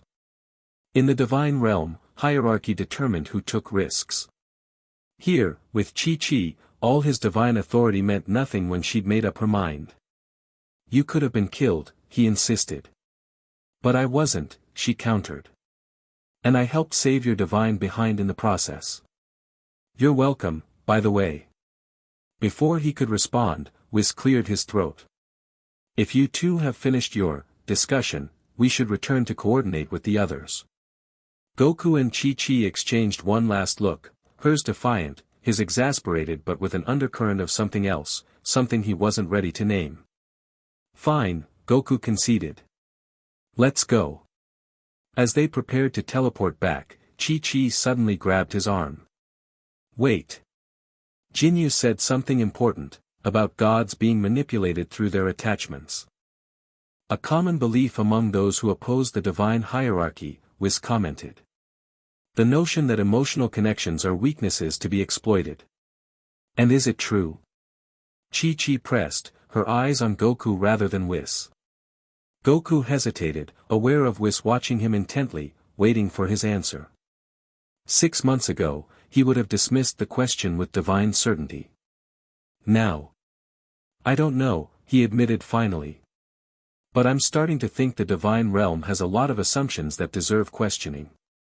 Whis's expression remained neutral, but something flickered in his eyes, concern, perhaps, or calculation. An interesting perspective, the mentor remarked. I wonder what your father would make of it. The mention of Beerus hung between them like a storm cloud as they teleported away, leaving the ice chamber to collapse behind them. Capsule Corp was a hub of activity when they returned. Teams had been dispatched to all 7 fragment locations, with varying degrees of success. Goku, Chi-Chi, and Whis found Bulma coordinating operations from her command center, holographic displays showing each team's status. You got one. Bulma exclaimed when she saw the container in Whis's hands. That makes 3 so far. Vegeta and Trunks secured one in the western desert, and Piccolo and Gohan found another in the southern islands. Any casualties? Chi-Chi asked immediately. Bulma shook her head. Nothing serious. Though everyone's reporting the same thing, Conclave agents with enhanced abilities, using corrupted divine energy. They were prepared for us, Goku observed grimly. They knew we'd be coming for the fragments. It gets worse, Bulma said, pulling up new data. The remaining fragments are being moved. We're detecting energy signatures consistent with teleportation technology at the other locations. They're consolidating their forces, Whis concluded. Gathering the remaining fragments in one location for protection. Goku checked the detector, confirming Bulma's assessment. Where are they taking them? Based on energy trajectory, somewhere in the Arctic Circle, Bulma replied. I'm still triangulating the exact coordinates. The lab doors slid open as Vegeta arrived with Trunks, both carrying battle damage but looking satisfied. Vegeta held a containment unit similar to Whis's, a prism fragment glowing within. 2 conclave transport ships destroyed and 1 fragment secured, he reported. Though they nearly got away with it. Their technology has improved significantly since our last encounter. Trunks nodded eagerly. They had these energy shields that could actually repel Saiyan attacks. Dad had to go Super Saiyan Blue to break through. Super Saiyan Blue? Goku asked, intrigued. He'd heard of the Saiyan transformations but hadn't witnessed Vegeta's highest form yet. God Ki adaptation, Vegeta explained briefly. I'll show you sometime if you're not too busy playing house with the humans. Chi-Chi shot him a glare, but before she could respond, another team arrived, Piccolo and Gohan, the latter sporting a nasty burn on his arm that Videl was treating. Arctic Circle confirmed, Piccolo announced without preamble. We intercepted communications while retrieving our fragment. The Conclave has established a base at the North Pole, heavily fortified with divine-resistant technology. That explains why I couldn't sense it before, Goku realized. They found a way to mask divine energy. Not just mask it, Gohan added, wincing as Videl applied medication to his burn. They're manipulating it. That's what caused this, some kind of corrupted Hakai energy that even Dad couldn't fully neutralize. Goku's expression darkened at this news. Hakai energy, destruction power, was the exclusive domain of gods of destruction and their apprentices. If mortals had found a way to harness it, even in corrupted form. This goes beyond Earth now, Whis stated, echoing Goku's thoughts. The divine hierarchy itself is under threat. So what's the plan? Krillin asked as he and 18 arrived, the last team to return. Unlike the others, they returned empty-handed. We traced our fragment to an underwater base, but they teleported it away before we could reach it. We consolidate our forces, just as they have, Goku decided. Take the 3 fragments we've recovered and secure them here while we prepare to assault their Arctic base. Assault? Chi-Chi repeated. That sounds like an all-out war. That's exactly what it is, Vegeta interjected. A war between mortals and gods. And we're caught in the middle. Not exactly inspiring when you put it that way, Yamcha muttered. It's accurate though, Piccolo noted. The Conclave doesn't just want the prism, they want to fundamentally change the relationship between mortals and divine beings. Can you blame them? Bulma asked unexpectedly. All eyes turned to her in surprise. What? I'm just saying, a system where a few gods decide the fate of trillions of beings across the universe doesn't exactly scream fairness. Cosmic balance isn't about fairness, Whis replied mildly. It's about necessary function. According to who? Chi-Chi challenged. The gods who benefit from the system. Goku watched this exchange with growing discomfort. 6 months ago, he would have automatically defended the divine hierarchy without question. Now, having lived among mortals, having seen their perspective. It doesn't matter who's right philosophically, he interrupted. What matters is that the Conclave's methods are dangerous. Corrupted divine energy is unstable. If they assemble the prism and try to use it without proper understanding, they could tear a hole in reality itself. That sobering assessment silenced the debate. So we stop them, Vegeta stated simply.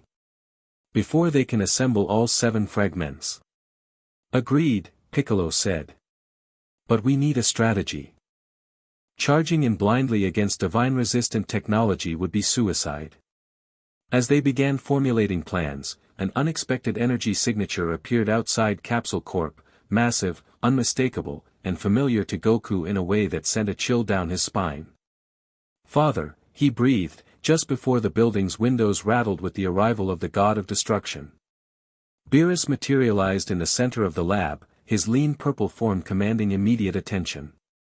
His eyes, the same golden color as Goku's, swept the room with casual indifference before settling on his son. Well, he drawled. This is cozy. The mortals instinctively backed away, even Vegeta showing appropriate caution. Only Whis remained unperturbed, bowing slightly to his primary charge. Lord Beerus, he greeted. We weren't expecting you. Clearly, Beerus replied dryly, taking in Goku's earth clothing and relaxed posture among the mortals. 6 months for a simple evaluation mission. I was beginning to think you'd forgotten your way home, son. Goku straightened, suddenly aware of how different he must appear to his father. The situation evolved beyond a simple evaluation. So I've heard, Beerus circled the lab slowly, examining the technology, the people, the collected prism fragments with casual interest that didn't quite mask his scrutiny. Divine energy harvesting. Prism fragments. Former gods of destruction potentially awakening. Quite an evolution, indeed. We've recovered 3 fragments, Goku reported, falling into the formal reporting tone he'd used since childhood. The remaining 4 are being held at an Arctic base with divine-resistant shielding. Beerus paused near Chi-Chi, studying her with particular interest. And you've made friends. Chi-Chi met his gaze steadily, showing remarkable composure for a mortal facing a god of destruction. We've been helping Goku understand Earth. I can see that, Beerus commented, amusement coloring his voice. And has Earth been educational, son? There was a loaded question beneath the casual inquiry, one about priorities, about divine purpose, about the distance gods were supposed to maintain from mortal affairs. Very, Goku answered simply. Beerus's eyes narrowed slightly, detecting something in Goku's tone that concerned him. Well, your field trip is over. This prism situation has attracted attention from the Supreme Kai and even the Grand Priest. I'm here to collect you and the fragments we've recovered. The statement fell like a stone in the quiet lab. Goku felt something clench in his chest, a resistance to the idea of leaving that surprised him with its intensity. The Conclave still has 4 fragments, he pointed out. If they complete the prism, then I'll destroy whatever remains of this planet once they've done so, Beerus cut him off casually. Simple solution. The mortals tensed, but Goku stepped forward. No. There's a better way. Beerus raised an eyebrow, genuine surprise crossing his features at being contradicted. Excuse me. These people have fought to protect the prism fragments despite having no obligation to do so, Goku said firmly. They've risked their lives against enemies wielding corrupted divine energy. Destroying their world when we could help them protect it would be. He hesitated, searching for the right word. Unjust, Chi-Chi supplied quietly. Wrong, Goku finished, meeting his father's gaze directly. A tense silence fell over the lab. Whis watched with careful neutrality, while Earth's defenders held their breath, acutely aware that their fate hung in the balance of this father-son disagreement. Beerus's eyes narrowed dangerously. You presume to lecture me on divine justice? You, barely into your third decade of existence. I'm not lecturing, Goku replied, holding his ground. I'm offering a perspective you might not have considered. And what perspective is that? That mortals have value beyond their contribution to cosmic balance. That their choices and sacrifices matter. Beerus studied his son for a long moment, then laughed, a short, sharp sound without humor. Oh, this is rich. 6 months among humans, and you've gone native. He turned to Whis. Did you anticipate this outcome? Something flickered in Whis's eyes, too quick to interpret. Every student must find their own path to understanding, Lord Beerus. Understanding? Beerus scoffed. He's forgotten what he is. I haven't forgotten, Goku countered. I've just learned there's more to being a god than following rules without question. Beerus's aura flared momentarily, a reminder of the immense destructive power he commanded. Careful, son. There's a line between enlightenment and insubordination. Before Goku could respond, the lab's alert system blared to life. Bulma rushed to her console, checking readings with growing alarm. Massive energy spike at the Arctic base, she reported. They're activating something big. The holographic display showed a swirling vortex of energy forming above the North Pole, visible even from space. They've connected the 4 fragments they possess, Whis observed. Not enough to fully restore the prism, but sufficient to begin drawing on Moroz's sealed essence. All the more reason to leave with what we have, Beerus stated. Prevent them from completing their collection. Or we could stop them now, before they can stabilize the connection, Goku argued. With your power added to ours, us. Beerus interrupted, genuine incredulity in his voice. You speak as if you're one of them now. The accusation hit Goku harder than he expected, forcing him to confront the transformation that had occurred within him these past months. He looked around at Earth's defenders, at Vegeta's proud defiance, Piccolo's stoic determination, Krillin's unwavering loyalty, and Chi-Chi's quiet strength. They had become more than subjects of evaluation to him. They had become. They're my friends, he admitted, the simple truth of it surprising even him. And they deserve better than abandonment in the face of a threat they didn't create. Beerus stared at his son as if seeing him for the first time. Something complex passed across his features, disappointment, certainly, but also a flicker of something else. Pride? Understanding? It was gone too quickly to identify. You truly believe these mortals are worth the risk? He asked finally. I do, Goku answered without hesitation. Beerus sighed heavily. Then it seems I have 2 options. Force you to return with me, potentially breaking something I can't repair. He paused, looking around at the tense faces watching him. Or adapt my plans to include your friends. The second option hung in the air, unexpected and tentative. You'd help us? Chi-Chi asked cautiously. Beerus fixed her with a penetrating stare. Let's be clear, mortal. If I choose to intervene, it will be to protect cosmic balance and my son's future, not your planet. He glanced at the energy vortex displayed on Bulma's screen. That said, Moroz's potential return concerns me more than my son's temporary infatuation with mortal life. It's not infatuation, Goku protested. Beerus waved a dismissive hand. Call it what you will. The question remains, can your mortal friends contribute anything meaningful against divine-resistant technology and corrupted godly power? We've held our own so far, Vegeta stated proudly. Barely, Beerus countered. And the power they're channeling now dwarfs what you've faced previously. We don't need to match their power, Bulma interjected. Just get close enough to disrupt their equipment. I've been analyzing the energy signatures from our encounters. With the right countermeasures, we could destabilize their entire operation. Beerus considered this, tail swishing thoughtfully. Ingenious mortals, he muttered. Always finding ways around your limitations. So you'll help? Goku pressed. Beerus met his son's gaze, a silent communication passing between them, acknowledgement of how much had changed, recognition that their relationship had shifted irrevocably. On one condition, Beerus stated. When this is over, you return to the divine realm with me. No arguments. You've had your time playing mortal hero. Afterward, we discuss your future as my heir properly. The condition struck Goku like a physical blow. Return to the divine realm. Leave Earth. Leave. Chi-Chi. The prospect filled him with unexpected resistance.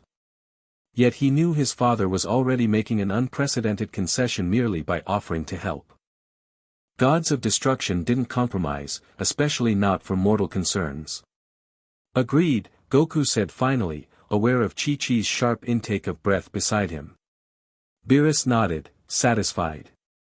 Then let's see what these conclave mortals think they're doing with divine power they don't understand. As plans rapidly reformulated to include 2 gods of destruction, Goku found Chi-Chi at his side, her voice low enough that only he could hear. You're leaving after this? He couldn't meet her eyes. I have responsibilities I can't ignore forever.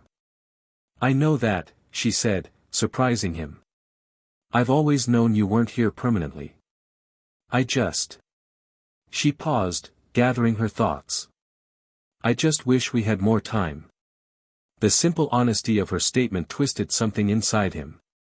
In the divine realm, time was practically meaningless, endless stretches of existence with little change or growth. Here, with mortals, every moment mattered precisely because they were finite. When this is over, he promised, finally meeting her gaze, before I leave, we'll make time. There are things I need to say. Whatever she saw in his eyes made her nod, accepting the promise for what it was, not a solution, but an acknowledgement of something neither of them had been ready to name. The moment was interrupted by Beerus's impatient voice. If you're quite done with your mortal attachments, son, we have a former god of destruction to re-imprison. As they joined the others to finalize their assault plan, Goku couldn't shake the feeling that regardless of what happened at the Arctic base, nothing would ever be quite the same again, not Earth, not the divine hierarchy, and certainly not himself. The final battle for the divine prism loomed, and with it, choices that would reshape the boundary between mortal and divine forever. The Arctic sky boiled with unnatural energy, aurora-like waves of purple and black lashing across the horizon as the conclave's base came into view. From their position in Bulma's most advanced aircraft, Earth's defenders could see the enormous energy vortex spiraling above a structure built directly into the polar ice, a sleek, alien facility glowing with power drawn from the 4 prism fragments within. Divine resistance shielding active, Bulma reported from the pilot's seat. I'm reading multiple defense systems, all powered by that corrupted divine energy. Beside her, Vegeta studied the tactical display with narrowed eyes. 3 entry points, heavily guarded. And that's just what we can see. Underground components likely extend throughout the ice shelf. In the rear of the craft, Goku stood between Beerus and Whis, all 3 deities studying the base with senses that perceived far more than technology could detect. Morosa's essence is stirring, Whis observed grimly. They've managed to partially awaken him using just 4 fragments. Impossible, Beerus growled. The ceiling required all 7 fragments. They'd need to reconstruct the complete prism to free him. Unless, Whis suggested carefully, someone has been helping them. Someone with knowledge of the original sealing procedure. Goku looked sharply at his mentor. You think they have divine assistance? It would explain much about their rapid technological advancement, Whis replied. Their energy manipulation techniques bear hallmarks of formal divine training, albeit corrupted. A traitor among the gods, Beerus snarled, his destruction energy flaring briefly with anger. When I find who, focus, father, Goku interrupted. One problem at a time. Chi-Chi joined them, adjusting the specialized armor Bulma had created for the human fighters, designed to provide some protection against divine energy backlash. Approach vector locked in, she reported. Krillin and 18 will take the eastern entrance. Piccolo, Gohan, and Tien are moving into position at the southern access point. Vegeta will create a distraction at the main entrance while Bulma's stealth tech gets us inside. Goku nodded, impressed as always by how efficiently she coordinated complex operations. And the prism fragments we recovered? Secure in the containment chamber Whis created, Chi-Chi confirmed. Yamcha and Master Roshi are guarding them back at Capsule Corp with additional defenses Whis installed. Very thorough, Beerus commented, mild surprise in his tone. Your mortals are well organized. We've had practice with world-ending threats, Chi-Chi replied dryly. The ship shuddered slightly as they entered the turbulent energy field surrounding the base. Alarms blared as defensive systems detected their approach. Incoming. Bulma warned. Energy projectiles, 3 o'clock. Vegeta moved to the ship's defense controls, intercepting the attack with precise counterfire. Their targeting systems are adapting to our evasions. Clever programming. We need to move now, Goku decided. Bulma, get us close enough for teleport insertion. Working on it, she replied through gritted teeth, the ship banking sharply to avoid another barrage. But their defensive grid is locking onto our energy signatures, even with the dampening field active. They're tracking divine energy, Whis realized. Your ship's systems can't mask that completely. Beerus snorted. Then we stop hiding. Before anyone could stop him, the god of destruction raised one finger, a tiny ball of purple energy forming at its tip. Sometimes the direct approach is best. He flicked the energy forward. It streaked toward the base's main defense array, expanding milliseconds before impact. The resulting explosion vaporized not just the array but a significant portion of the base's upper structure, sending shockwaves across the ice shelf. There, Beerus said casually. Problem solved. Alarms blared throughout the ship as the base's remaining systems went into emergency lockdown, power surging as secondary defenses activated. Or not, Chi-Chi muttered. The energy vortex above the base intensified, drawing power from the damaged facility below. Within the swirling mass, a shape began to form, indistinct but undeniably sentient, with glowing eyes that swept across the battlefield with malevolent awareness. Moros, Whis breathed. They're using the damage to channel more power to the awakening ritual. How is that possible? Goku demanded. They don't have all 7 fragments. They're forcing the process, Whis explained urgently. Dangerous and unstable, but potentially effective enough to partially free him. If his consciousness fully manifests, even without a complete physical form, he could possess a suitable vessel, Beerus finished grimly. Like he attempted before his sealing. Below, the base's remaining structure was reconfiguring, parts shifting and combining as if the entire facility were a single, massive organism responding to attack. At its center, a new chamber rose from the ice, a crystalline structure housing the 4 prism fragments, now aligned in formation with spaces clearly waiting for the missing 3. We need to move now, Goku stated. Bulma, get us over that central chamber. Vegeta, signal the other teams to begin their approach. As Bulma maneuvered the ship through intensifying defensive fire, Goku turned to Chi-Chi, stay with the ship. Coordinate from here.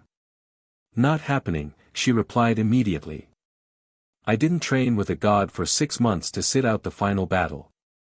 This isn't like our previous encounters, he insisted. If Moros manifests, even partially, then you'll need everyone you've got, she countered. Besides, I'm the only one besides Bulma who fully understands how to operate the disruptor device. Goku wanted to argue further but recognized the determination in her eyes, and the logic in her argument. The disruptor was their best chance at destabilizing the awakening ritual without destroying the entire base and potentially releasing Morosa's essence uncontrolled. Fine, he relented. But you stay with me. No separating. She nodded, satisfied. As the ship positioned over the target zone, the other teams reported ready positions. The coordinated assault was about to begin when a new energy signature appeared nearby, similar to Beerus's but distinct in key aspects. Oh no, Whis sighed. The situation just became significantly more complicated. A swirling vortex of purple energy materialized beside their ship, revealing a figure almost identical to Beerus but slightly shorter and noticeably rounder. Compa, Beerus growled, genuine irritation in his voice. What are you doing here, brother? Universe SXS God of Destruction grinned through the ship's viewport, then teleported directly into the cabin, accompanied by his own attendant, Vados, Whis' sister. Hello, brother dear, Compa greeted with false cheer. Fancy meeting you at this little cosmic crisis point. Lord Compa, Whis acknowledged with a bow. Lady Vados. Vados returned the gesture. Brother. It's been some time. Why are you here? Beerus demanded again. This is Universe 7 business. Actually, it's multi-universal business now, Compa corrected, popping a sweet into his mouth from a bag he carried. When a former god of destruction starts awakening from imprisonment, all current destroyers get notified. Cosmic protocol and all that boring stuff.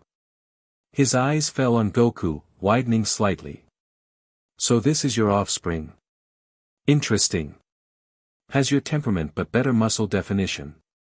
Goku bowed respectfully but kept his attention on the base below, where the awakening ritual continued to intensify. Uncle. This isn't the best time for family reunions. Direct too, Compa observed. I like him better than you already, Beerus. Focus, Vados interjected smoothly. We're here because Morosa's awakening threatens the divine hierarchy across all universes. If the astral conclave succeeds, the balance between mortal and divine realms could collapse. And the Grand Priest sent you to help? Beerus asked skeptically. Not exactly, Compa admitted, suddenly finding great interest in his clawed fingertips. We might have taken the initiative. You're interfering without authorization, Beerus translated, a smirk forming.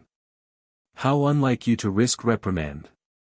Better to ask forgiveness than permission when existence is at stake, Compa replied with a matching smirk. Besides, I've been bored. Universe 6 has been irritatingly peaceful lately. Bulma cleared her throat loudly. Fascinating as divine family dynamics are, we've got a situation escalating rapidly down there. Assault teams are in position. Do we proceed as planned or adjust for? She gestured at the new arrivals, additional divine firepower. Goku considered quickly. The plan holds, but with modifications. Uncle, can you and Vados secure the perimeter? Prevent any conclave reinforcements from arriving or escaping? Compa raised an eyebrow, amused at being given directions by his nephew. Presumptuous, isn't he? I like that. He nodded to Vados. Let's give them some space to work. I want to see how my brother's offspring handles a crisis anyway. Vados tapped her staff, and both she and Compa vanished, reappearing moments later circling the base's perimeter, their divine energy creating a containment barrier around the entire facility. That should simplify our external concerns, Whis noted approvingly. Assault teams, move in, Goku commanded through the communication system. Primary objective remains securing the prism fragments. Secondary objective, disable the awakening apparatus. Avoid direct contact with the energy vortex. As acknowledgements came in from each team, Goku turned to his father. We'll take the central chamber directly. With 3 deities, we might be able to contain Moroz's essence if it breaks free. Bold strategy, Beerus commented, a hint of approval in his voice. Leading from the front. At least I taught you that much correctly. The ship positioned over the central chamber, hovering just outside weapons range of the remaining defenses.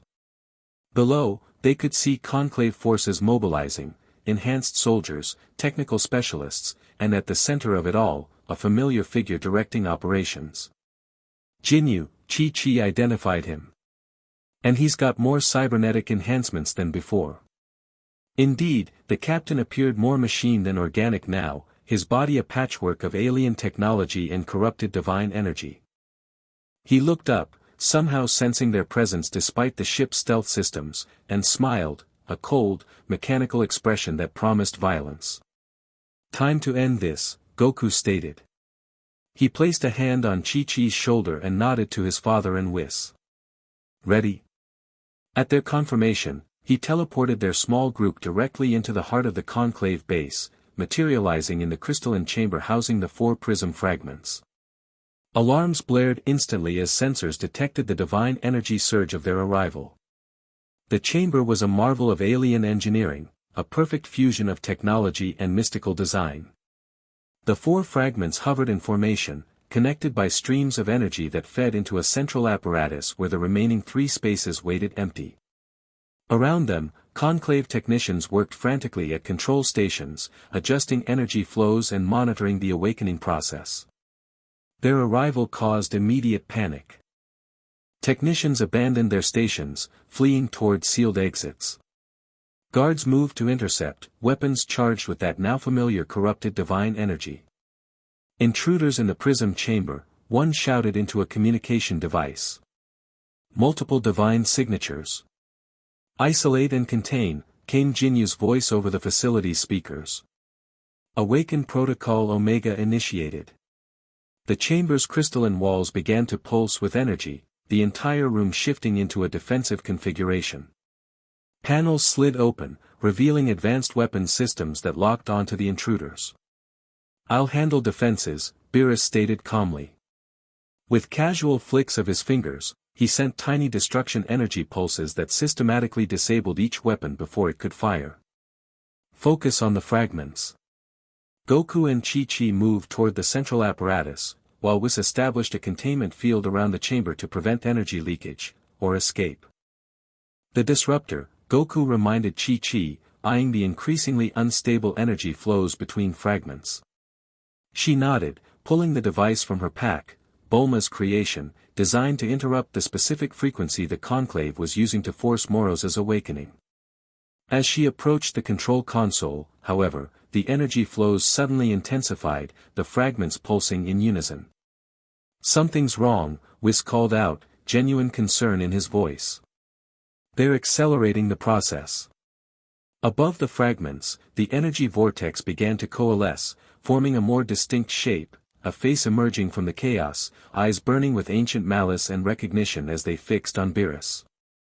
Brother, a voice echoed through the chamber, neither fully physical nor entirely ethereal. How long has it been? 1,000,000 years? 2. Beerus stiffened, genuine shock crossing his features. Moroz. You're more conscious than you should be with only 4 fragments. The face in the vortex smiled, a terrible expression of cruel anticipation. I've had eons to plan this moment, trapped in awareness without form. My loyal followers have prepared well. Followers? Goku questioned, looking around at the fleeing technicians. These mortals? Moroz's laughter shook the chamber. Not these puppets. My true disciples, those who understood that gods and mortals need not remain forever separated by arbitrary cosmic law. A new voice entered the conversation as a figure teleported into the chamber, Captain Ginyu, his cybernetic body crackling with power. Lord Moroz, he greeted, bowing deeply. The final phase is ready.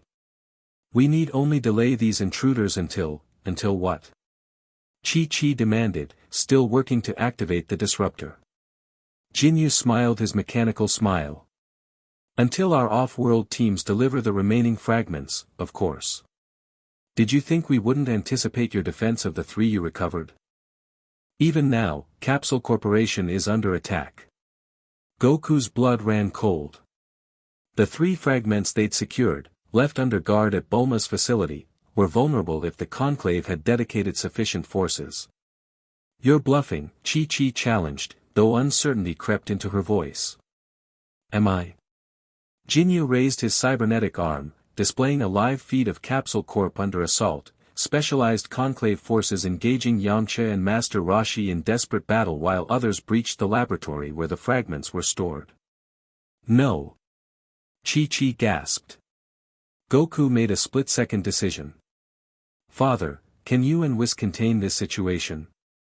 Beerus nodded sharply. Go. Stop them from completing the prism. I'm coming with you, Chi-Chi insisted, abandoning the disruptor. No, Goku countered firmly. You're the only one who knows how to operate that device. You have to stay. Their eyes met, a silent argument compressed into seconds. Finally, Chi-Chi nodded. Go. I've got this. Without another word, Goku teleported away, leaving Chi-Chi with Beerus and Whis facing Moroz's partially manifested essence and Ginyu's enhanced form. How touching, Moroz's voice echoed after Goku's departure. My successor's son, formed with a connection to mortals. How very progressive of you, Beerus. Enough talk, Beerus snapped. You were sealed for good reason, Moroz. Your philosophy threatened universal stability. My philosophy? Moroz countered. You mean my recognition that the artificial barrier between mortal and divine realms serves only to maintain power for a privileged few? That mortals deserving of ascension are denied, while unworthy gods maintain authority through birthright alone. Cosmic balance isn't about worthiness, Whis stated calmly. It's about function. Mortals and gods serve different purposes in the universal design. Convenient explanations from those who benefit most from the system, Moroz replied. But soon, the barriers will fall. I will return, and with me, a new age where worthy mortals may ascend to godhood through merit rather than selection. As they argued philosophy, Chi-Chi worked methodically at the console, calibrating the disruptor to the exact frequency needed to destabilize the awakening process. Ginyu noticed her efforts and moved to intercept, but Beerus blocked his path with a casual gesture. Your fight is with me, puppet, the god of destruction informed him coldly. Ginyu smirked. I'm no ordinary puppet, god. The Conclave has enhanced me beyond normal limitations. Allow me to demonstrate. His cybernetic body began to transform, components shifting and expanding as corrupted divine energy flooded his systems. Within seconds, he stood encased in a massive exosuit that crackled with power approaching lower-tier divine. Impressive engineering, Whis acknowledged. Though fundamentally flawed. Mortal bodies weren't designed to channel divine energy at that magnitude. Then it's fortunate I'm no longer entirely mortal, Ginyu replied, his voice distorted by the transformation. Lord Moroz has granted me improvements.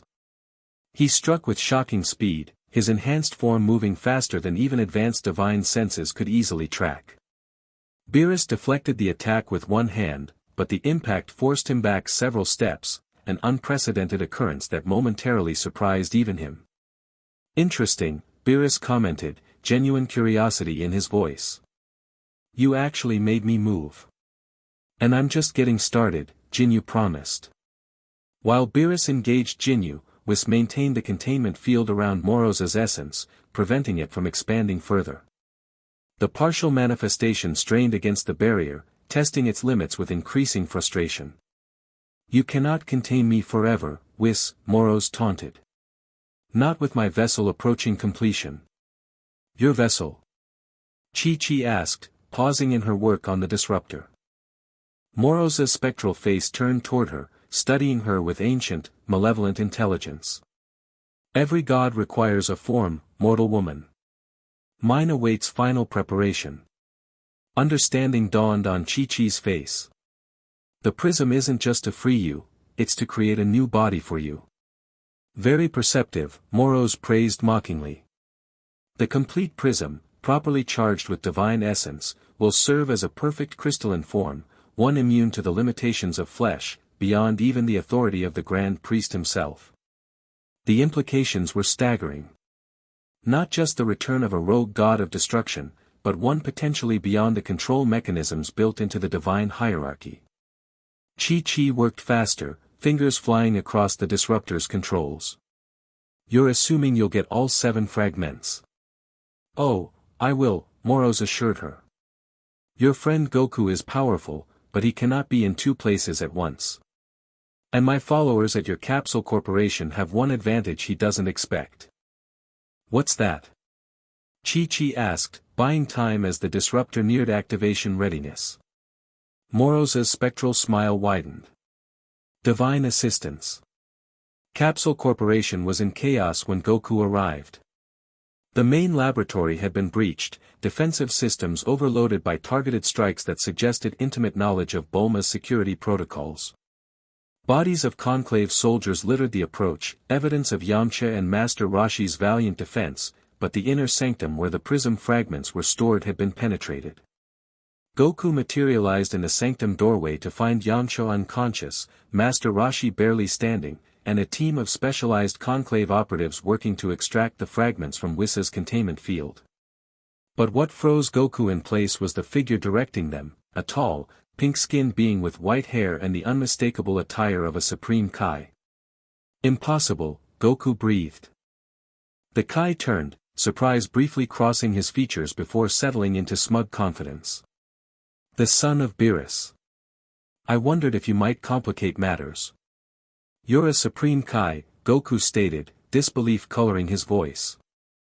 Creation deities don't aid in releasing gods of destruction from punishment. Former Supreme Kai, the being corrected. Universe 3, to be precise. Though I suppose, former, is the operative term now. Understanding clicked into place. You're the deity the Conclave captured. The one they were using to power their experiments. The Kai laughed, a bitter, hollow sound. Captured? My dear godling, I founded the Astral Conclave. These mortals are my instruments, not my captors. Goku's mind raced. A Supreme Kai working against the divine hierarchy, aiding mortals in acquiring divine power, it violated every principle of cosmic balance he'd been taught. Why? He demanded.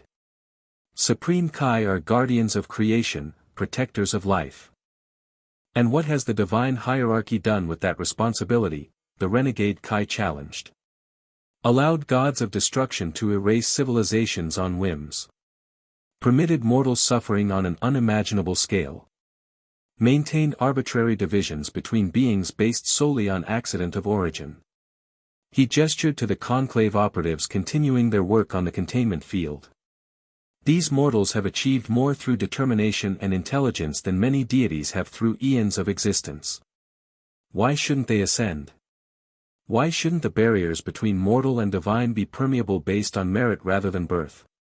The argument struck uncomfortably close to questions Goku himself had begun asking during his time on Earth.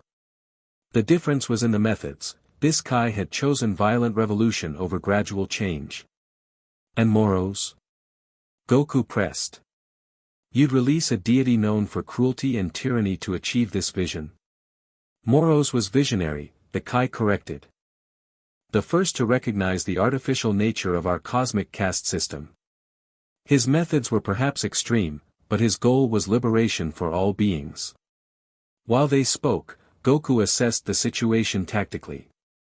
The containment field was weakening, the operatives using technology clearly designed with divine knowledge.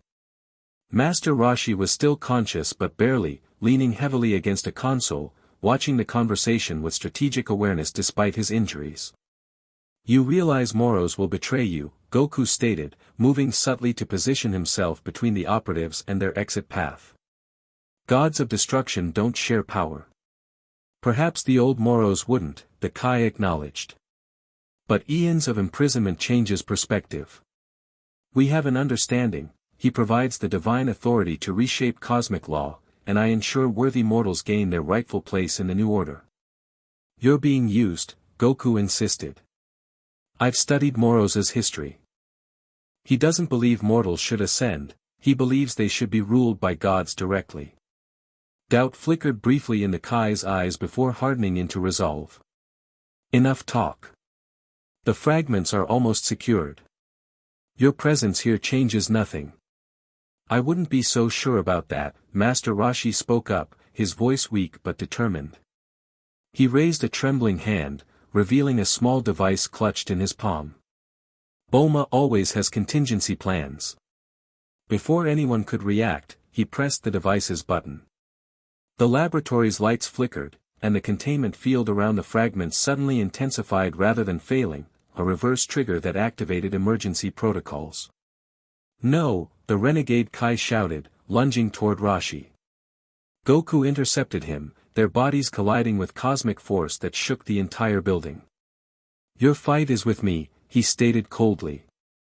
The Kai's eyes narrowed. So be it, Godling. Let's see if Beerus taught his son properly.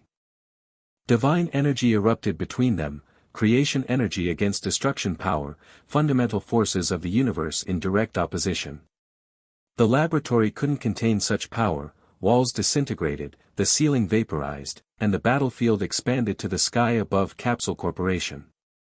Goku hadn't fought a Supreme Kai before, even a renegade one. Their power was different from destruction energy, focused on transformation rather than elimination, making it unpredictable in combat. The Kai wielded his abilities with the skill of eons, reality itself bending around his gestures as he created localized distortions to counter Goku's attacks. You fight well for one so young, the Kai acknowledged, deflecting a Hakai blast with a reality-warping shield. But you lack experience against creation power. And you lack knowledge of how much I've changed, Goku replied. He shifted his approach, incorporating techniques he'd learned from Earth's defenders, Piccolo's strategic thinking, Vegeta's relentless precision, Krillin's adaptability, Chi-Chi's perfect form. Divine power fused with mortal martial arts created something new, something unpredictable that the ancient Kai couldn't easily counter. Below, Master Roshi had rallied enough to engage the remaining operatives, his centuries of martial arts experience compensating for his physical limitations. The containment field holding the fragments remained intact, growing stronger as Bulma's something went wrong with this response, please try again. Write the chapter that follows this one. The end.